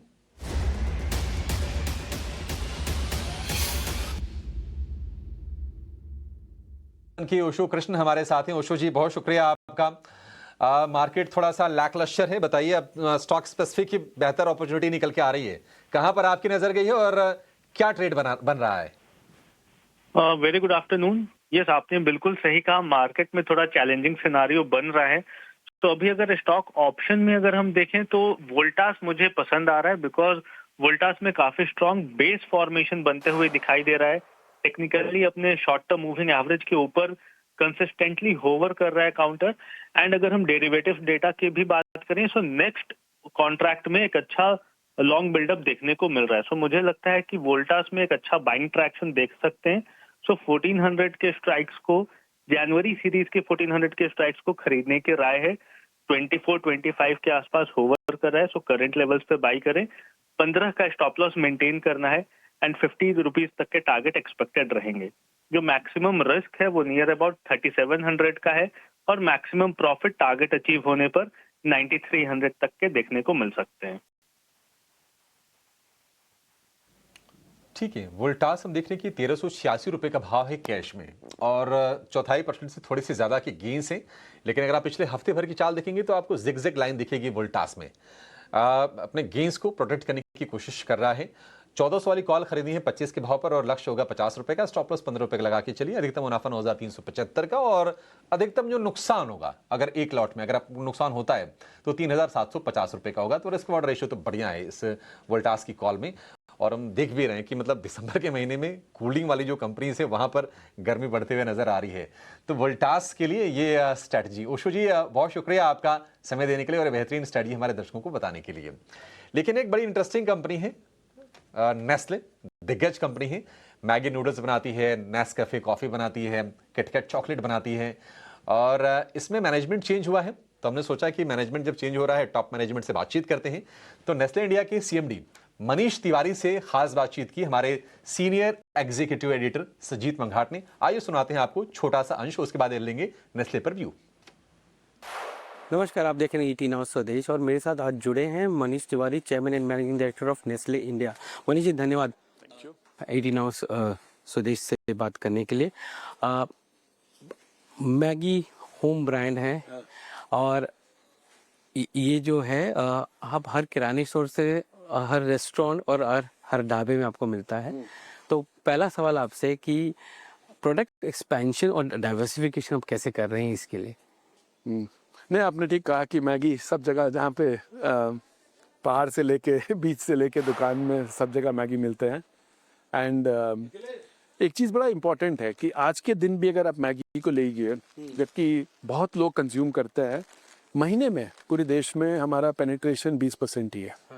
तो अभी स्कोप बहुत है ग्रोथ के लिए। और हम जो कोशिश कर रहे हैं, हम दोनों एंड में थोड़ा इनोवेशन ला रहे हैं। तो ये तो जैसे बड़े पैक्स हैं जो द्वारका जैसी जगह में जो लोग घर के लिए ले जाते हैं, और प्रीमियम एंड में काफ़ी इनोवेशन है। अभी हमने एक स्पाइसी रेंज लॉन्च किया है, फिर हमने कोरियन नूडल्स लॉन्च किया है, आटा नूडल्स लॉन्च किया है। और उसके साथ साथ हम जो गांव देहात में जो हमारा 5 रुपये का पैक है, जो हमारा 7 रुपये का पैक है, हम वो डिस्ट्रीब्यूट करते हैं। क्योंकि जैसे आपने कहा कि हर बच्चा, हर मदर चाहती है कि मैगी बनाए, बच्चों के लिए ट्रीट रखे। तो हमको दोनों एंड में काम करना पड़ता है। प्राइस पॉइंट कितना इम्पोर्टेंट होता है यहाँ पर? कुछ मार्केट में बहुत इम्पोर्टेंट होता है। अब आप जैसे हम जहाँ अभी हैं, यहाँ पे प्राइस पॉइंट उतने इम्पोर्टेंट नहीं है, पर वेरिएंस बहुत इम्पोर्टेंट। सो अगर अब ये देखिएगा, स्पाइसी चीज़ है, ये नया लॉन्च है। हाँ, तो कुछ बच्चों को चीज़ का आजकल काफ़ी जो है, हाँ, क्रेज है। तो वो प्राइस में भी चीज़ डाल के तो ये बच्चे खाते हैं। बट जो गाँव में है वहाँ पे स्पेशली कुछ जगह में हम काफ़ी फोकस करते हैं छोटे पैक पे, 5 रुपये और 7 रुपये के पैक पे। तो कहीं कहीं इंपॉर्टेंट होता तो वहाँ पर प्रीमियमाइजेशन 7 रुपए के पैक में आता है या कैसे है। नहीं, आता वहाँ भी फ्लेवर्स आते हैं। जैसे अभी ये कहना ना कि कोई भी, जैसे लोग पहले बोलते थे ना कि मैंने भी ये वर्ड यूज़ किया, गांव देहात। ये वर्ड कोई कंज्यूमर को डिस्क्राइब नहीं करता है, बिकॉज 60 करोड़ लोगों को एक साथ आप डिस्क्राइब नहीं कर सकते हैं। तो आज के दिन भी अगर आप कहीं कहीं हिंदी हार्टलैंड में जाओ, प्राइस पॉइंट ज़्यादा इंपॉर्टेंट होता है। वही आप कर्नाटका रूरल में जाओ, वो अर्बन की तरह कंज्यूम करता है। हाँ, यूपी में आप जाइए, अब इंफ्रास्ट्रक्चर के कारण बिकॉज इतना कनेक्टिविटी अच्छा हो गया है, उनके कंजम्पशन हैबिट्स चेंज हो गए हैं, तो दे कंज्यूम लाइक अर्बन। पर छोटे गांव में कुछ जगहों में प्राइस पॉइंट बहुत ज़रूरी है और उनसे लोग कैटेगरी में आते हैं। और हाँ, बच्चे को अच्छा लगेगा तो फिर अगली बार वो, अब जैसे मैंने कहा ये कोरियन नूडल्स हैं, ये ज़्यादा प्रीमियम नूडल्स हैं। ये कोरियन नूडल्स, ये डिजिटल जिसके के जो डिजिटल का पावर है, आप कहीं भी जाओ, गांव में भी जाओ, लोग को मालूम होता है कोरियन नूडल्स क्या है। वो बात आजकल बहुत जल्दी फैल जाती है। हाँ, तो एस्पिरेशनल होता है और वही कोशिश करते हैं कि हम ट्राई करें सबका नीड्स मीट करने का। ये बताइए कि नेस्ले को माना जाता था कि आप बहुत ही अर्बन सेंट्रिक हैं, और एक तरह से आप जो आपका गेज है कि अर्बन में कंजम्पशन हो रहा है तो नेस्ले को देखो, अगर ओवर स्लो डाउन होगा तो नेस्ले को इम्पैक्ट होगा। रूरल आपका अभी बढ़ना शुरू हुआ है, तो वहाँ पर क्या स्ट्रैटेजी है आप? रूरल में ना, क्योंकि हम फूड प्रोडक्ट डिस्ट्रीब्यूट करते हैं, एक चीज़ बहुत ज़रूरी है हमारे लिए कि जो प्रोडक्ट है फ्रेश कंज्यूमर के हाथ में जाए। बिल्कुल, क्योंकि अगर फ्रेश नहीं होगा ना तो वो एक्सपीरियंस ठीक नहीं रहता, और हम चाहते हैं कि कंट्रोल डिस्ट्रीब्यूशन रहे। ऑलराइट, तो चलिए, ये नेस्ले इंडिया के नए सीएमडी मनीष तिवारी, उनसे आप खास बातचीत सुन रहे थे। और देखिए, यहाँ तो वो झारखंड के हैं जहाँ तक मैं रीड कर पा रही हूँ, और किस तरीके से रूरल में और साथ ही अर्बन मार्केट्स में नेस्ले की अब स्ट्रैटेजी है, किस तरीके से वो अपने ब्रांड पर फोकस कर रहे हैं और प्रीमियमाइजेशन किस तरीके से ड्राइव कर रहे हैं, इन सभी चीज़ों पर उन्होंने विस्तार से चर्चा की। और काफ़ी इंटरेस्टिंग इंटरव्यू जो है फ़िलहाल उसकी एक छोटी सी झलक हमने आपको दिखाई, बट जी हाँ, हमारे सोशल मीडिया पेज पे ये पूरा इंटरव्यू जो है आपको ज़रूर मिल जाएगा। बट स्टॉक की बात करते हैं। आज ऐसे बाज़ार में भी स्टॉक अपने आप को होल्ड करने में कायम है, ये कहीं ना कहीं एक अच्छी बात है। एक बार राजेश जी, आपसे राय समझना चाहेंगे।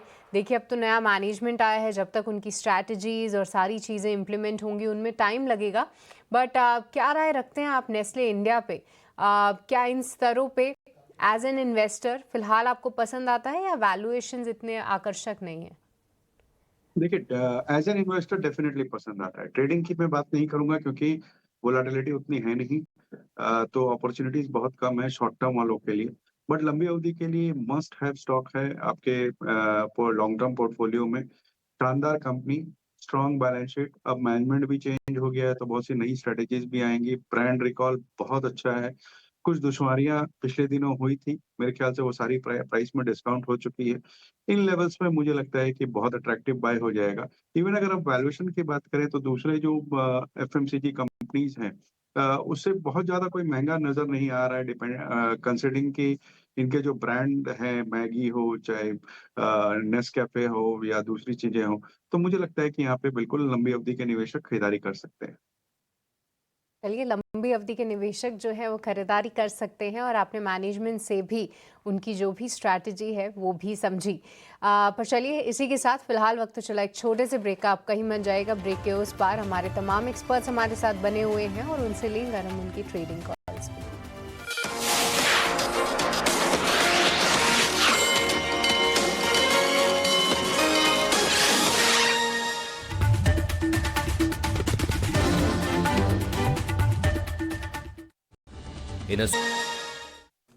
ब्रेक के बाद आपका स्वागत है क्लोजिंग कॉल्स में। देखिए, हमारे तमाम एक्सपर्ट्स हमारे साथ बने हुए हैं और उनसे हम समझने की कोशिश कर रहे हैं कि कौन से स्टॉक्स और सेक्टर्स में फिलहाल आप दाव लगाएं।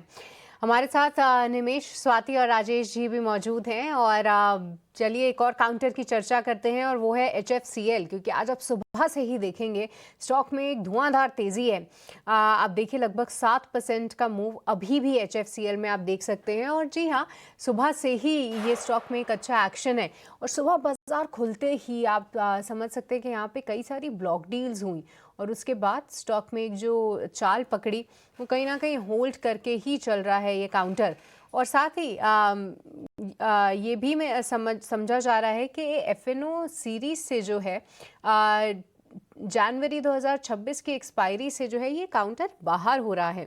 निमेश जी, क्या राय रखते हैं आप HFCL पे? देखिए हाल फिलहाल ये स्टॉक ने फंडामेंटल पैरामीटर्स पे भी कुछ खास प्रदर्शन किया नहीं है, इसीलिए इसकी जमकर पिटाई हुई है।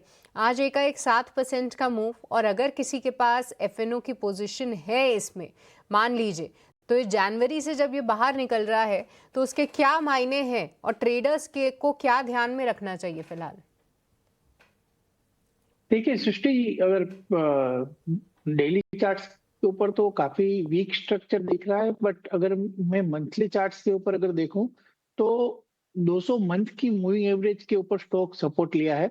और आज के सेशन में और ये मंथ के अंदर जिस तरह से वॉल्यूम हुआ है, डेफिनेटली मुझे लग रहा है कि यहाँ से एक बार कॉन्ट्रा कॉल लेना चाहिए, क्योंकि 56 टू 60 एक स्ट्रॉन्ग बेस एरिया है। और इतना ओवरसोल्ड होने के बाद यहाँ से डायरेक्ट बड़ा करेक्शन आएगा ऐसे चांसेस कम लग रहे हैं।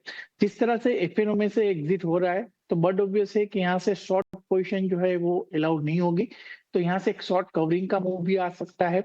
और मैं मानता हूँ कि शॉर्ट स्टॉक के अंदर जिस तरह से एक ओवरसोल्ड टेरिटरी के अंदर है और आज के सेशन में जिस तरह से वॉल्यूम के साथ बाइक इंटरेस्ट आता हुआ दिख रहा है, मैं मानता हूँ कि यहाँ से एक बार कॉन्ट्रा कॉल लेना चाहिए। स्टॉप लॉस जो है वो 56 का रखना पड़ेगा, थोड़ा दूर का है, तो आप 2-3 पार्ट के अंदर बाई कर सकते हैं। और अगर यहाँ से ट्रेंड रिवर्सल मिलता है तो पहला टारगेट जो रहेगा वो 75-78 का रहेगा, और उसके ऊपर अगर निकलता है तो मैं मानता हूँ कि स्टॉक के अंदर 90-95 तक के लेवल देखने को मिल सकते हैं। तो काफी अच्छा risk reward ratio monthly chart के ऊपर स्ट्रॉन्ग सपोर्ट के पास ट्रेड कर रहा है और अच्छे वॉल्यूम के साथ आज के सेशन के अंदर एक मूव आता हुआ देखा है। तो यहाँ से डेफिनेटली एक कॉन्ट्रा कॉल ले सकते हैं और ऊपर में मुझे लग रहा है कि 75 टू 80 तक के level short to medium term में HFCL में दिखाई दे पड़ेंगे। HFCL को लेकर तो ये व्यू हो गया। एक बार जरा डिक्सन टेक का शेयर लेकर आइए और डिक्सन टेक के साथ साथ अब बाकी इमेज प्लेयर को भी दिखाइए। वो है केन्स टेक हो गया, सिरमा SGS हो गया, और ये सारे के सारे जो शेयर हैं ये गिरावट के साथ आपको कारोबार करते हुए दिखाई देंगी। और ऑलमोस्ट आप देखिए डिक्सन तो बिल्कुल दिन के निचले स्तर पर है। गिरावट कितनी हो गई है? करीब 0.25% की, और लगभग 16 महीने के निचले स्तर पर ये शेयर है। और अगर आप सितंबर के हाई से देखेंगे तो 35-36% टूट गया है डिक्सन टेक। और कहीं ना कहीं हम देख रहे हैं कि जो पॉलिसी है इक्विपमेंट को लेकर, वो भी उसको लेकर अनिश्चितताएं हैं। सप्लाई चेन के भी इश्यूज रहे, वैल्यूएशंस काफ़ी ज़्यादा हाई हो गए थे, तो ये शेयरों में गिरावट आ रही है। ऐसा लगा कि डिक्सन संभल जाएगा और 12,000 12,500 के भाव से थोड़ी रिकवरी आ भी रही थी। लेकिन राजेश सर, आपका व्यू क्या है डिक्सन को लेकर? डिक्सन जैसा शेयर इतने वाइल्ड मूव देता है, आज देखिए 3.5% नीचे। क्या राय होगी आपकी? डिक्सन में आपको लगता है कि वैल्यू बाइंग का मौका है या फिर दूर रहने में ही समझदारी इससे? अभिषेक जी, आपने सही कहा। पहले तो ये वाइल्ड मूवमेंट देता है, हाई बीटा स्टॉक है। पहले तो पूरी EMS स्पेस की अगर बात की जाए तो बहुत अट्रैक्टिव रहा। PLI स्कीम को लेकर के सरकार का जो रवैया रहा कि इंडिजिनाइजेशन करना है, भारतीयकरण करना है प्रोडक्ट्स का, उन सब चीजों को ले जा करके सारे ही स्टॉक्स, फिर वो डिक्सन हो, अंबर हो, सिरमा हो, सारे लाइमलाइट में रहे और सबने अच्छा रिटर्न दिया। लेकिन मैंने पहले भी आपके साथ कई बार चर्चा करी कि इनके वैल्यूएशन 3-3 डिजिट के PE में कहीं पर भी कंफर्ट नहीं दे रहे थे। और आज की डेट में इतनी ज्यादा करेक्शन ऊपर से हो गई है, कुछ में केन्स जैसे स्टॉक में कुछ कॉर्पोरेट गवर्नेंस के मुद्दे आए, उस वजह से करेक्शन हुई, किसी में वैल्यूएशन की वजह से हुई। लेकिन बावजूद इसके मुझे अभी भी कंफर्ट नहीं आ रहा है। मुझे लगता है कि अभी भी वैल्यूएशन बहुत स्ट्रेच्ड है, तो निवेश की इस वक्त कोई सलाह नहीं रहेगी। हाँ, इतनी गिरावट के बाद एक बाउंस बैक आपको बिल्कुल मिल सकता है, तो ट्रेडिंग अपॉर्चुनिटीज आती रहती है। बट निवेश के लिए इस वक्त अभी भी दूर रहने की सलाह रहेगी।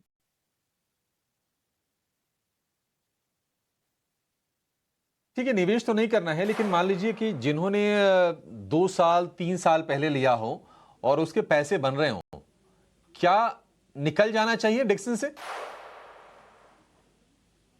देखिए, मेरे हिसाब से तो निकलना चाहिए। पूरा नहीं तो पार्शियल प्रॉफिट बुकिंग एक बार बिल्कुल करें और दोबारा से अगर एंट्री करनी हो तो नीचे के लेवल्स मिलते हैं तो कर सकते हैं, बट इस वक्त एक बार पार्शियल प्रॉफिट बुकिंग बिल्कुल करनी चाहिए।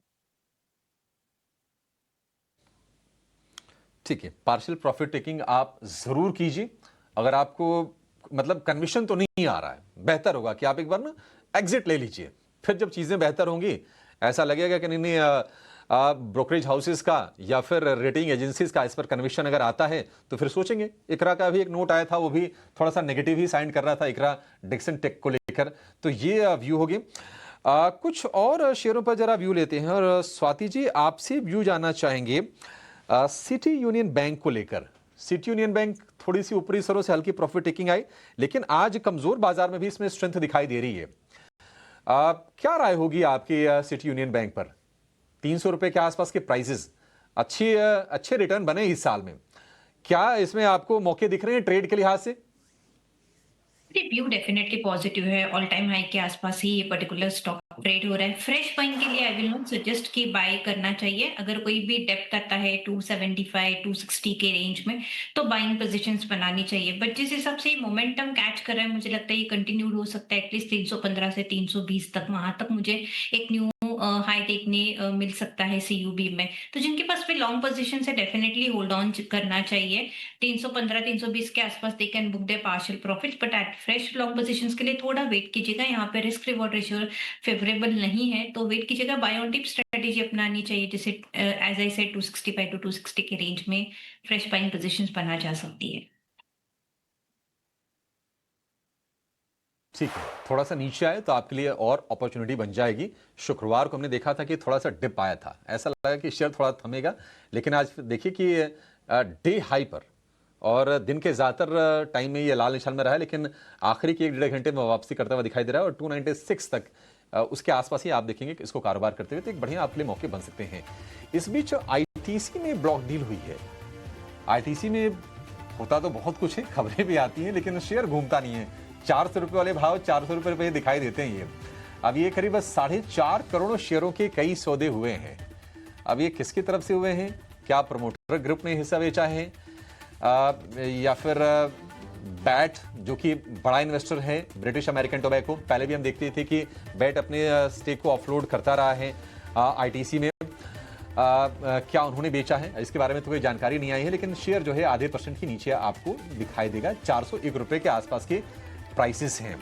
हालांकि सिन गुड्स को लेकर जो टैक्सेशन वाला मुद्दा बार बार उठता है उसके चलते आईटीसी पर उसका इंपैक्ट हम देखते भी हैं, लेकिन एक रेंज में रहा है। 400 रुपए के आसपास तो हम काफी लंबे समय से दिख रहे हैं। राजेश सर, आपका व्यू इस पर एक बार, आईटीसी में क्या राय देंगे आप? जो निवेशक हैं वो क्या करें? पैसे तो बना नहीं पा रही है कंपनी, मतलब निवेशकों के लिए नहीं बना पा रही है। अभिषेक जी, ऐसा है कि जो लोग भी स्वदेश लगातार देखते आ रहे हैं, उन्हें पता है ईटी नाउ पे और स्वदेश पे दोनों पे मैंने 150 रुपए से आईटीसी लगातार बाय की कॉल दी और उस टाइम पे भी 150 रुपया से ये हिलता नहीं था।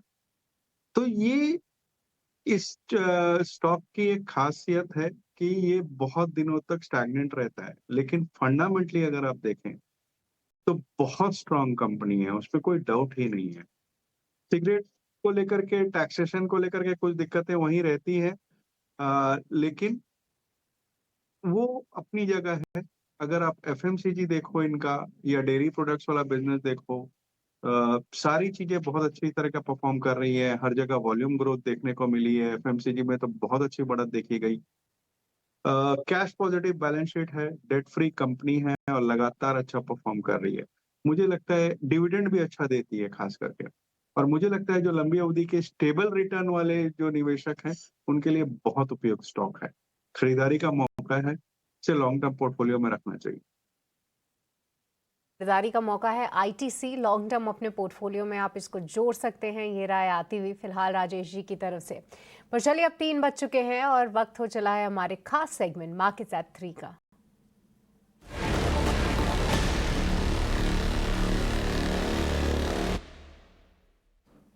तो आज हमें बताने के लिए कि कौन से काउंटर्स बजिंग हैं, क्या है कुछ काउंटर्स में खबरें, रोज की तरह हमारे साथ आनंद शुक्ला मौजूद है। आनंद, बताइए क्या कुछ काउंटर्स आज बज कर रहे हैं?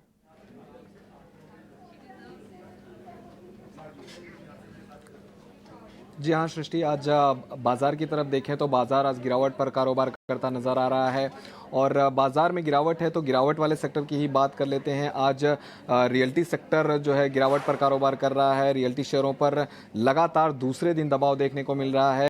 अगर शेयरों की बात करें तो प्रेस्टीज, डीएलएफ, डेल्टा कॉर्प, इन तीनों शेयरों में करीब 1.5 से 2% की आज कमजोरी देखने को मिल रही है।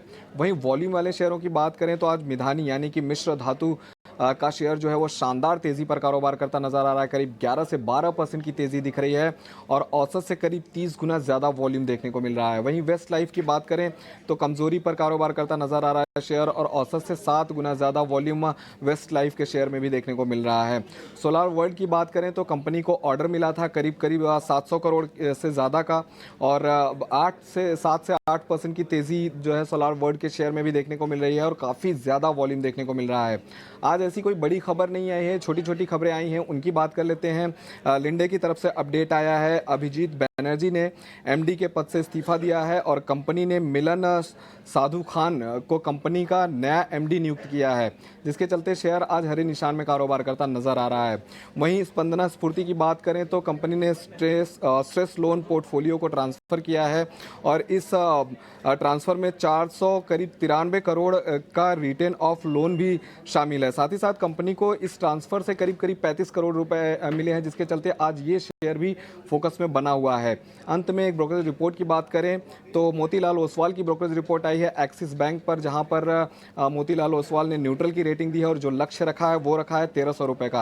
इनका ऐसा मानना है कि जो ग्रोथ मोमेंटम है वो धीरे धीरे अब बेहतर हो रहा है। साथ ही साथ चौथी तिमाही में निम्स के बॉटम आउट होने की संभावना है। 3.8% का जो गाइडेंस था उसको दोहराया है। साथ ही साथ वित्त वर्ष 2027 में रिटर्न ऑन एसेट्स जो है उसको 1.6% रहने का इन्होंने अनुमान जताया है, जिसके चलते आज एक्सिस बैंक भी हरे निशान में कारोबार करता नजर आ रहा है। तो 3 बजे तक ये अपडेट्स थे जहां पर आज एक्शन देखने को मिल रहा है। आनंद, ये पूरी लिस्ट हमारे सामने रखने के लिए तो देखिए ढेर सारे काउंटर्स हैं और सेक्टर्स हैं जिन पर फिलहाल नज़र बरकरार है और खबरों के दम पर भी हम एक्शन देख रहे हैं। तो चलिए हमारे मेहमानों के पास फिर से चलते हैं और अब स्वागत करते हैं नीलेश जैन का भी, वो भी हमारे साथ अब जुड़ चुके हैं। नीलेश, बहुत बहुत स्वागत है, गुड आफ्टरनून। देखिए मार्केट्स में बहुत ज़्यादा एक्साइटमेंट तो आज नहीं देखने को मिल रहा है इंडेक्स फ्रंट पे, बट स्टॉक स्पेसिफिक एक्शन फिर भी है। सबसे पहले आपसे समझना चाहेंगे कौन से हैं आपके स्टॉक्स और कहाँ पर है आपकी कॉल्स? सृष्टि बिल्कुल ठीक कहा आपने। देखिए इंडेक्स फ्रंट पे तो हमें कंसोलिडेशन देखने को मिल रहा है। इनफैक्ट आज लगातार तीसरा कंसेक्यूटिव सेशन है जहां पर हम गिरावट देख रहे हैं। अब यहाँ पर जो इम्पोर्टेंट सपोर्ट है ठीक उसी के आसपास निफ्टी आ चुका है।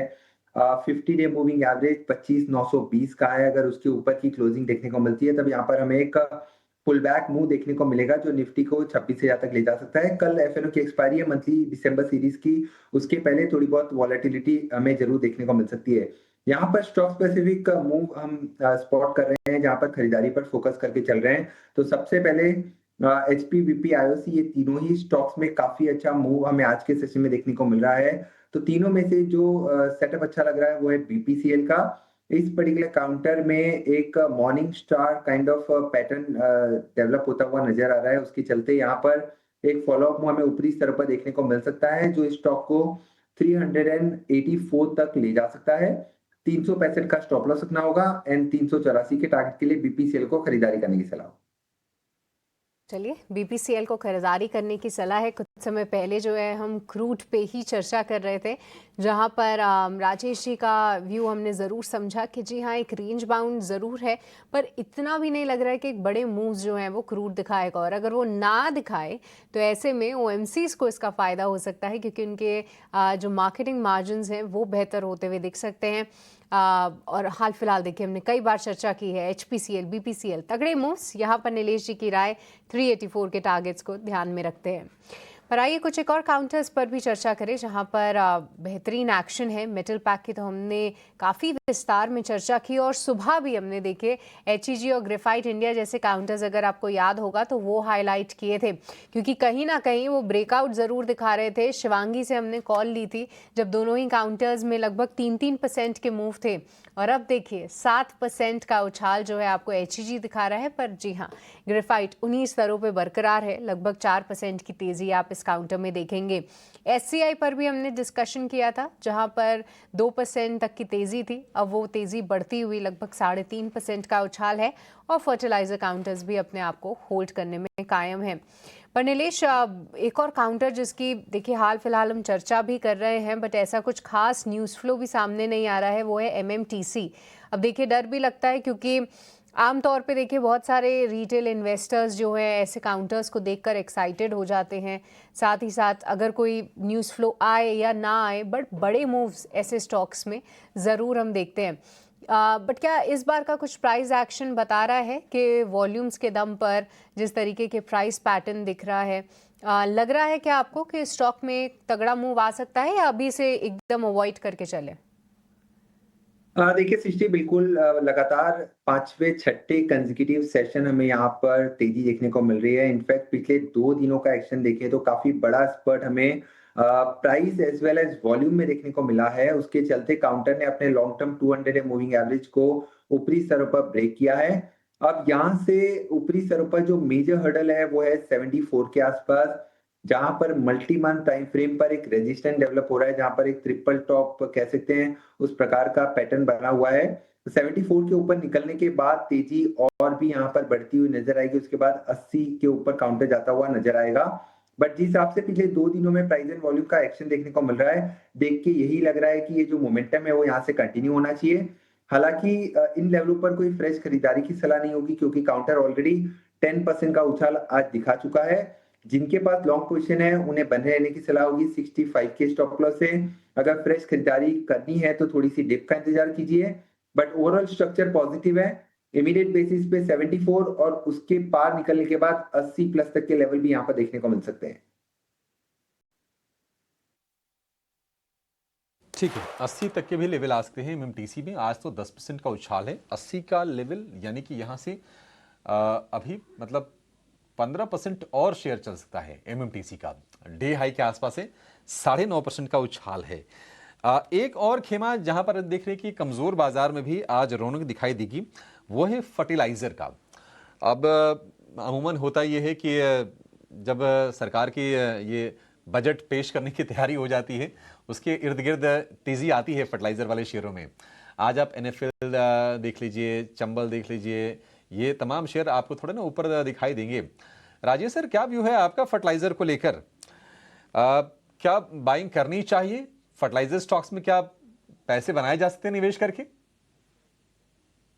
ये आपने सही कहा कि एक तो बजट जब आने लगता है, बजट की डेट नजदीक आने लगती है, तो कुछ एक सेक्टर जैसे कि फर्टिलाइजर है, डिफेंस है, रेलवे है, एडुकेशन है, ये सारे लाइमलाइट में आ जाते हैं और अचानक से इनमें मोमेंटम बन जाता है। वो जुदा बात है, क्योंकि वो ट्रेडिंग अपॉर्चुनिटीज की बात है। लेकिन अगर फंडामेंटली कहा जाए तो आप देखो, एक तो सरकार का जो रवैया है रूरल अपलिफ्टमेंट को लेकर के, दूसरे अगर आप देखो इस बार का मानसून अच्छा हुआ था, तीसरे अगर आप देखो तो कई चीजों की CMP कॉमन मिनिमम प्राइस जो है वो बढ़ाई गई, जिससे कि रूरल में थोड़े से पैसे आए और वहाँ फर्टिलाइजर वगैरह की डिमांड बढ़ती हुई नजर आ रही है। तो इन सब चीजों के बीच में मध्यम से लंबी अवधि के लिए मुझे लगता है कि यहाँ बिल्कुल अपॉर्चुनिटी बनती है, जिसमें कुछ एक स्टॉक को कहा जाए तो पहली पसंद तो कोरोमंडल की रहेगी, जो कि अपने आप में एक बड़ी एंटिटी है, बड़ी कैपेसिटी है, अच्छे मैनेजमेंट को बिलोंग करती है और बहुत अच्छा परफॉर्म कर रही है। दूसरे अगर आप चंबल की बात करो तो 3.4 मिलियन मेट्रिक टन की उनकी प्रोडक्शन कैपेसिटी है और मार्केट शेयर करीब 13 से 15% का है।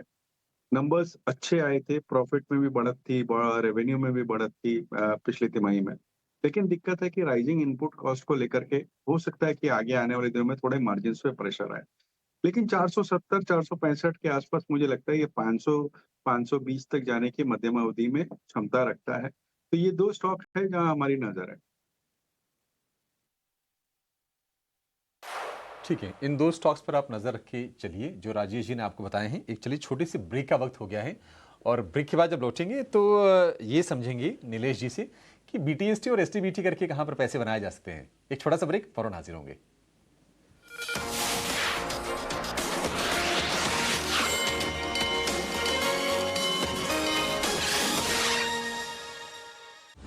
In association with SBI, the banker to every Indian truly. Confused by the market noise? Benchmark your commodity trade with के ऊपर जाकर निफ्टी बैंक कारोबार कर रहा है। लगभग 120 पॉइंट के आसपास की रिकवरी है, लेकिन निफ्टी की जो गिरावट है लगभग 100 अंकों की है और 25,900 के आसपास आके निफ्टी की भी गिरावट रुकी। लेकिन ज़्यादा एक्शन नहीं दिखाई दे रहा है। एक्शन स्टॉक्स में हो रहा है और वो हम अपने दोनों मेहमानों से समझने की कोशिश भी कर रहे हैं। नीलेश भाई, आगे बढ़ने से पहले जरा BTST आप बता दीजिए। एक हो तो एक आज बढ़िया, और अगर 2-3 हो तो वो भी बढ़िया। जितने अच्छे सौदे मिल जाएं वो आप बता दीजिए सर। बिल्कुल अभिषेक जी, देखिए यहाँ पर खरीदारी के ही स्टॉक जो रडार पर आ रहे हैं। इनफैक्ट मार्केट में जिस हिसाब से बिकवाली है उसके विपरीत यहाँ पर जो खरीदारी वाले स्टॉक है, सबसे पहले टाटा स्टील। मेटल स्पेस में टाटा स्टील में काफी लंबे समय बाद हमें एक मूव आता हुआ नजर आ रहा है। इनफैक्ट एक लगाड़ भी साबित हुआ है काफी लंबे समय से, बट यहाँ पर एक अटेम्प्ट हो रहा है अपने 50 डे मूविंग एवरेज को एक काउंटर ब्रेक कर रहा है। आज के सेशन में स्ट्रक्चर यहाँ पर पॉजिटिव है, लॉन्ग बिल्डअप भी यहाँ पर देखने को मिल रहे हैं और वॉल्यूम का एक्शन काफी अच्छा है। हाई देन एवरेज वॉल्यूम के साथ काउंटर ने एक ब्रेकआउट दिया, इसलिए यहाँ पर टाटा स्टील को लॉन्ग करके चल सकते हैं 176 इमीडिएट बेसिस पे और उसके बाद 180 तक की अपसाइड यहाँ पर एक्सपेक्ट करके चल रहे हैं। स्टॉप लॉस आज के दिन के लोवेस्ट लेवल लगभग 169 का रखना होगा। 176 से 180 तक की अपसाइड यहाँ पर देखने को मिल सकती है। इसके अलावा जो दूसरा स्टॉक हमें पसंद आ रहा है वो है हुडको। हुडको में भी पिछले 4-5 दिनों से काफी अच्छा रिबाउंड हम देख रहे हैं। आज का एक्शन काफी अच्छा है, प्राइस एंड वॉल्यूम अगेन काफी अच्छा ब्रेकआउट है काउंटर के अंदर और शॉर्ट्स जो है वो यहाँ पर कवर होते हुए नजर आ रहे हैं। तो ऊपरी स्तर पर 235 के एकमात्र टारगेट को ध्यान में रखते हुए हुडको को करंट लेवल पर लॉन्ग करके चल सकते हैं। स्टॉप लॉस आज के अगेन दिन के लोएस्ट लेवल लगभग 222 का रखना होगा और खरीदारी करने की सलाह होगी हुडको को।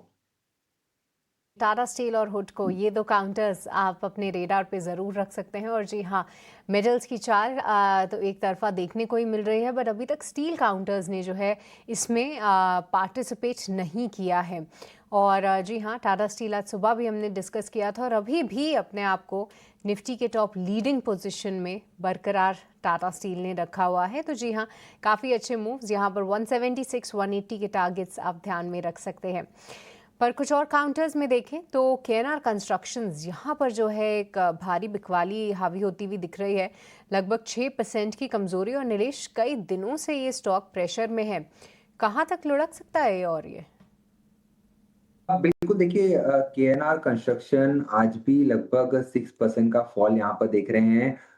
पिछले सप्ताह हालांकि यहाँ पर एक अच्छा खासा पुल बैक हमने जरूर देखा था, बट वो पुल बैक फिर से फिजल आउट होता हुआ नजर आ रहा है और अब जो गिरावट हम देख रहे हैं वो थोड़ी और गहरा सकती है। निचले स्तर पर 164 160 तक के लेवल टच हो सकते हैं। हालांकि 160 के आसपास का एक इमीडिएट सपोर्ट जरूर है, लेकिन अगर वो लेवल ब्रेक हो जाते हैं तब यहाँ पर गिरावट और गहरा सकती है। बट फिलहाल के लिए यहाँ पर कोई भी लॉन्ग ट्रेड ना लें और किसी के पास अगर लॉन्ग पोजीशन है तो 164 का स्टॉप लॉस लगाएं और ऊपरी स्तर पर फ्रेश तेजी 180 के ऊपर निकलने के बाद ही बनेगी। तब तक यहाँ पर कोई भी फ्रेश खरीदारी करने की सलाह नहीं होगी।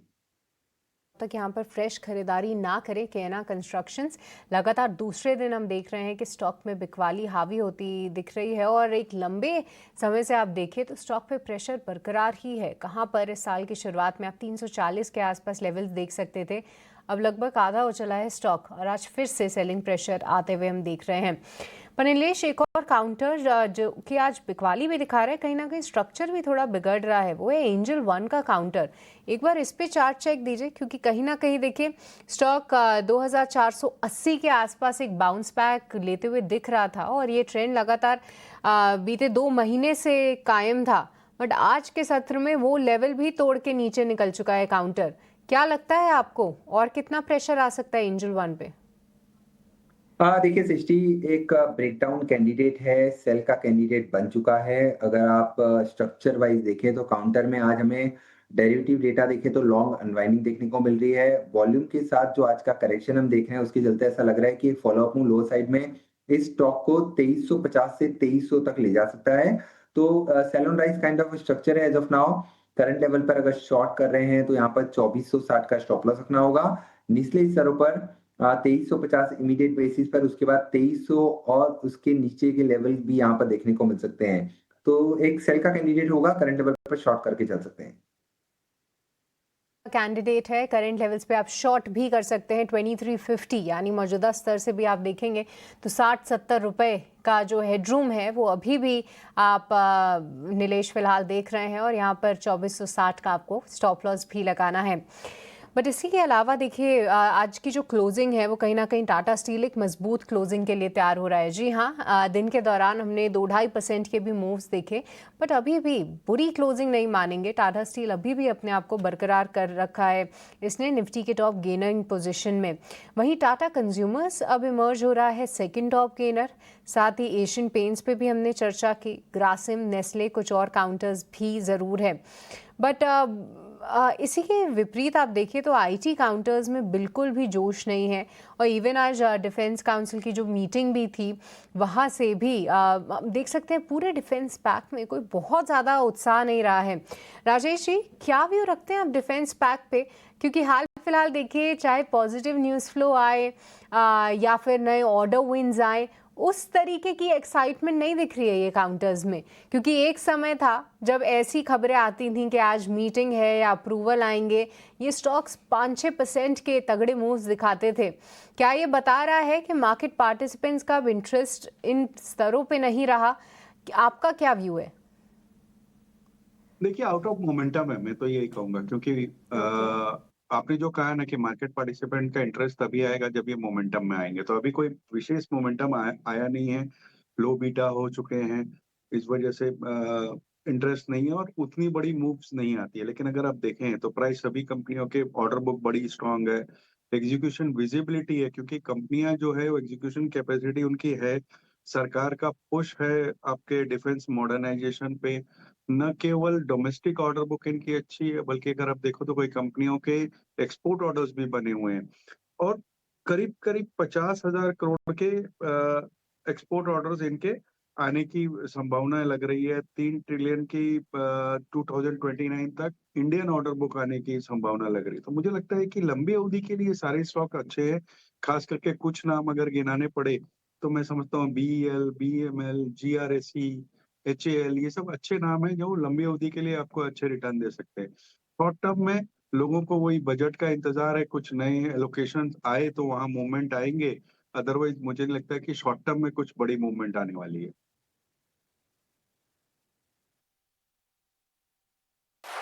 राय तो हो गई डिफेंस वाले शेयरों को लेकर। इस बीच देखिए नीचे खबर भी आ गई है कि हालांकि अभी सूत्रों के हवाले से है, इस पे मतलब एजेंसीज के जरिए आ रही है कि DAC ने, यानी कि डिफेंस एक्विजिशन काउंसिल ने 79,000 करोड़ रुपए के रक्षा खरीद के प्रस्ताव को मंजूरी दे दी है। आर्म्ड फोर्सेस ये परचेज करेंगी, और जो हम आपको एक्सक्लूसिव खबर बता रहे थे उसके मुताबिक ऐसा था कि ऑलमोस्ट जो 90% जो परचेज होगा इसमें से वो जो हमारे इंडिजिनस जो कंपनीज हैं, जो हमारी देसी कंपनीज हैं, उनके ज़रिए खरीदारी की जाएगी। हालांकि शेयरों में पहले हम थोड़ा रौनक देख चुके थे, आज थोड़ी सी प्रॉफिट टेकिंग का ही माहौल है। BEL आप देखेंगे, पारस डिफेंस देखेंगे, तमाम ऐसे शेयर्स हैं जो आपको थोड़ी नरमी के साथ ही कारोबार करते हुए नज़र आएंगे। ठीक है, देखते हैं, एक बार खबर आ जाने देते हैं। वैसे बाजार को इसका अंदाज़ा था कहीं न कहीं, और ये चीज़ धीरे धीरे डिस्काउंटेड भी हो गई थी। लेकिन एक कंपनी जो स्मॉल कैप सेगमेंट की है, राजेश जी, मैं व्यू ना आपसे ही लेना चाहूँगा, और वो है फोर्स मोटर। फोर्स मोटर हमने देखा कि अगस्त में इसका भाव चला गया था करीब 22,000 के आसपास, फिर अक्टूबर में गिर के 15,000 के आसपास भाव आए, और वहाँ से फिर से पिकअप किया। दिसंबर के अगर हम लो से देखेंगे तो करीब 12-14% ये शेयर चल गया है। अब कैटेगरी तो स्मॉल कैप वाली है तो थोड़ा सा उथल पुथल तो होती रहती है शेयर में, लेकिन बड़ी कमाल की रैली रही है इस साल में। मतलब कितनी तेजी, 184% की तेजी। फोर्स मोटर मुझे लगता है थोड़ा सा अंडररेटेड प्लेयर है राजेश जी, कई बार नजर जाती नहीं है इस पर। ऑटो की हम चर्चा करते हैं तो भी फोर्स मोटर बहुत मैंने कम देखा है कि ये रेकमेंड होता हो। आपकी राय क्या है सर शेयर को लेकर? बुलिश है, और आज से नहीं, मैं आपसे शेयर करूं, पिछले 10-12 साल से इस पे हमारी रिपोर्ट थी और हमने कई बार हमारे निवेशकों को दिलाया। कुछ लोग अभी भी होल्ड कर रहे हैं बहुत नीचे के लेवल से। लेवल्स अभी बोलना बेईमानी होगा, लेकिन कंपनी बहुत शानदार है, डेट फ्री है, एसयूवी वगैरह में अग्रणी कंपनी है। इनकी गाड़ियां एम्बुलेंस में, स्कूल बसेस में यूज होती हैं। सबसे बड़ी बात है कि बीएमडब्ल्यू और मर्सिडीज वगैरह की जो भी गाड़ियां भारत में बनती है उसके इंजन्स फोर्स मोटर में बनते हैं, तो आप समझ सकते हैं कि किस तरीके की पहुंच है। लगातार नंबर अच्छे आए, तो हो सकता है कि शॉर्ट टर्म में आपको बहुत ज्यादा वोलेटिलिटी नजर आए, लेकिन मैं समझता हूँ कि इन लेवल्स पे भी 18,000 के ऊपर जो टिका हुआ है, यहाँ से कम साल भर में, आने वाले एक साल में 15% की मौजूदा स्तर से बढ़त की संभावना है। तो कोई गिरावट आती है तो वहाँ एक्यूमुलेट करने की राय रहेगी। ठीक है, गिरावट आती है तो एक्यूमुलेट करने की सलाह है फोर्स मोटर के शेयर में। राजेश जी, आपने इनकी गाड़ी एक है, मुझे ना बड़ी अच्छी लगती है, गुरखा करके एसयूवी इनकी है, आपने देखी है गाड़ी वो सर? हिली एरियाज में चलती है। एक बार मैं दार्जिलिंग गया था तो वहां नजर आई थी, हमारे शहर में तो नजर नहीं आती है जी। हाँ, शहरों में थोड़ी कम नजर आती है, लेकिन आप सही कह रहे हैं कि हिली एरियाज में जहां पर 4x4 की जरूरत पड़ती है ना, मतलब क्या तगड़ी लगती है गाड़ी वो। अब ये मारुति ने जिमनी वगैरह अपनी लॉन्च की, जिमनी रख दीजिए और गुरखा रख दीजिए, लगे कि नहीं असली गाड़ी तो गुरखा है। खैर चलिए आगे बढ़ते हैं, कुछ और स्टॉक्स पर जरा व्यू लेते हैं। सीमेंट स्टॉक्स में देख रहे हैं कि रह के बाइंग आ रही है, और ये जो क्वार्टर होता है ये कहीं ना कहीं एक रिकवरी वाला भी क्वार्टर रहता है, क्योंकि हम देखते हैं कि मतलब क्वार्टर 1 के बाद तो फिर वो थोड़ा सा ना ठंडे बस्ते में चली जाती हैं सीमेंट वाली चीज़ें, क्योंकि प्रोडक्शन वगैरह ठप पड़ जाते हैं, कंस्ट्रक्शन एक्टिविटी घट जाती है। ग्रासिम में आप तेज़ी देखेंगे, आज आप इंडिया सीमेंट में थोड़ी तेज़ी देखेंगे। निवेश भाई, कहीं कोई बीटीएसटी के मौके आपके हिसाब से बन रहे हैं?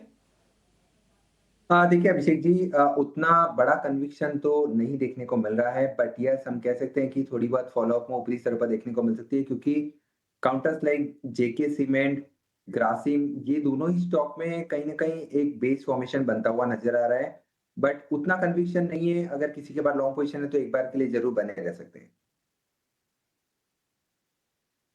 काउंटर्स पर ज़रूर नज़र रखेंगे, पर जी हाँ, मार्केट्स की क्लोजिंग की तरफ ही हम फिलहाल बढ़ते हुए दिख रहे हैं। आज काफ़ी सुस्त दिन तो रहा ही, बट इसी के साथ साथ जो है 26,000 के नीचे क्लोजिंग हो रही है बाज़ारों की, ये थोड़ा सा कंसर्निंग ज़रूर है। और हाल फिलहाल देखिए जिस तरीके की पिटाई इंडिया विक्स में भी हुई थी, कहीं ना कहीं ये माना ज़रूर जा रहा था कि थोड़ा सा भी उछाल आएगा तो मार्केट्स में वॉलेटिलिटी के साथ साथ थोड़ा प्रेशर भी आ सकता है। नीलेश, एक बार इंडिया विक्स पे आपका क्या नज़रिया है, क्योंकि यहाँ पर भी आप देखिए 8-6% की तेज़ी है, बट अब लंबा समय हो गया है जब इंडिया विक्स जो है 10 के स्तरों के नीचे है।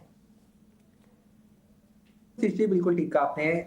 ऑल टाइम लोवेस्ट लेवल यहाँ पर टेस्ट हुए, 9 के नीचे भी हमने विक्स को जाते हुए देखा है। अब यहाँ पर जब इस प्रकार एक्सट्रीम ओवरसोल्ड कंडीशन बन जाती है, तब अमूमन हमें एक स्ट्रॉन्ग पुल बैक मूव देखने को मिलता है। तो यहाँ पर डाउनसाइड कहीं ना कहीं लिमिटेड है। विक्स में हम यहाँ पर फर्दर उछाल देख सकते हैं, हालांकि कोई मेजर इवेंट लाइंड अप नहीं है, इसीलिए मैं ये नहीं एक्सपेक्ट कर रहा हूँ कि कोई बड़ी उछाल हमें विक्स में देखने को मिले। But since it is trading in the extremely oversold territory, तो हो सकता है विक्स यहाँ से 10 से 11 के जोन में हमें जाता हुआ नजर आएगा, तो वो एक कॉज ऑफ कंसर्न हो सकता है, क्योंकि एक बाउंस बैक जरूर आने की उम्मीद है। इंडिया विक्स को नज़र में रखेंगे, पर अभी की फिलहाल बड़ी खबर जो है डिफेंस एक्विजिशन काउंसिल का 79,000 करोड़ के प्रोजेक्ट अप्रूवल्स पे मंजूरी आना है। जी हाँ, इसी को लेकर तमाम जो है डिफेंस काउंटर्स जो हैं फोकस में हैं। किस तरीके के ऑर्डर्स हैं, कौन सी कंपनी से इनको सबसे ज़्यादा लाभ होगा, आइए पूरी डिटेल समझते हैं। हमारे सहयोगी प्रकाश प्रियदर्शी जुड़ चुके हैं ये पूरी खबर के साथ और इसकी जानकारी लेकर जुड़े हैं। प्रकाश, बताइए। देखिए, इंडियन डिफेंस सेक्टर के लिए काफी इंपॉर्टेंट डेवलपमेंट है, क्योंकि ये संभवतः साल का आखिरी मीटिंग थी। अगर आप डिफेंस एक्विजिशन काउंसिल की बात करें, जिसकी अध्यक्षता डिफेंस मिनिस्टर ने की, जिसमें करीब करीब 79,000 करोड़ के जो प्रपोजल्स थे वेपन प्रोक्योरमेंट से संबंधित, उसको डीएससी ने अपनी मंजूरी दी है। और इससे जो इंडियन आर्म्ड फोर्सेस है उसकी कैपेबिलिटीज बढ़ाने में काफी मदद मिलेगी।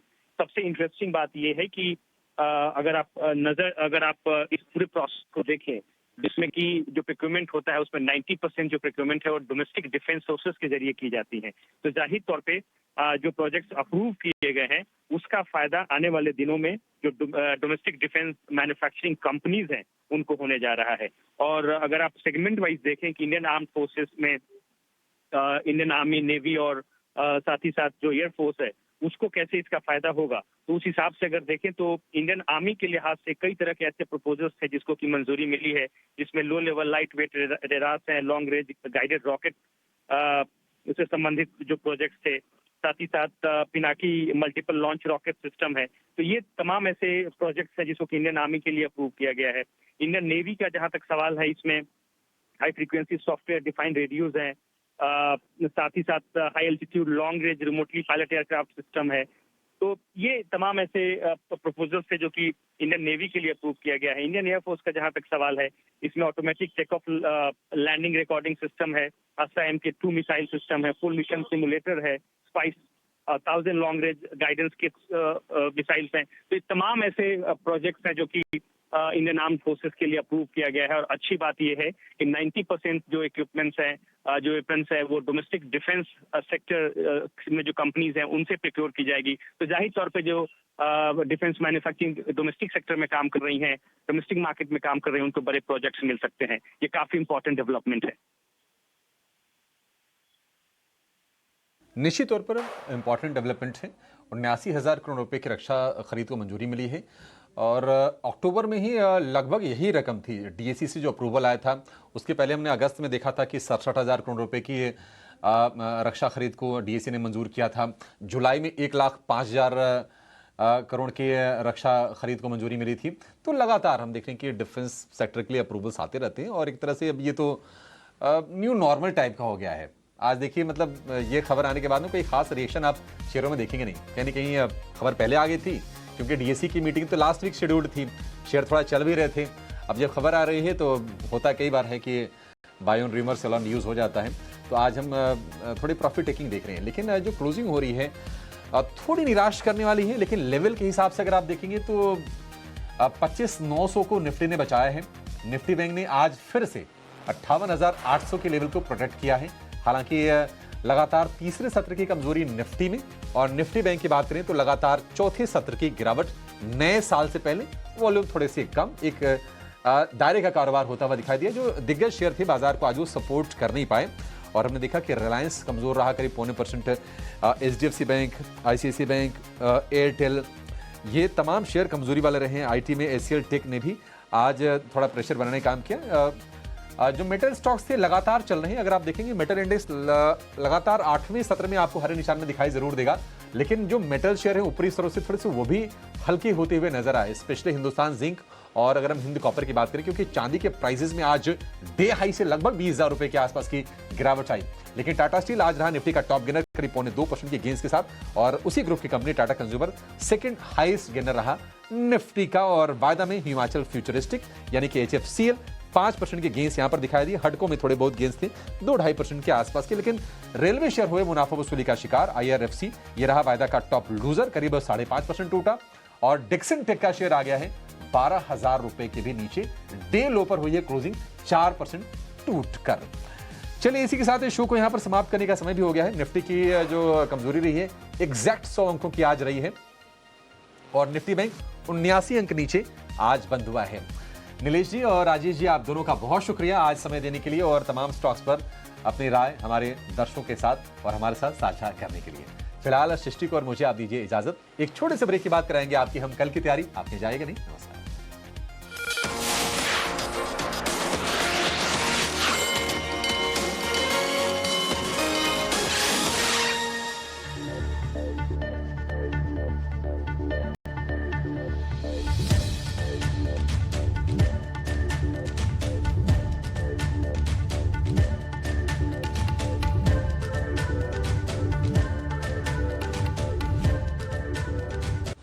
In association with SBI, the banker to every Indian truly.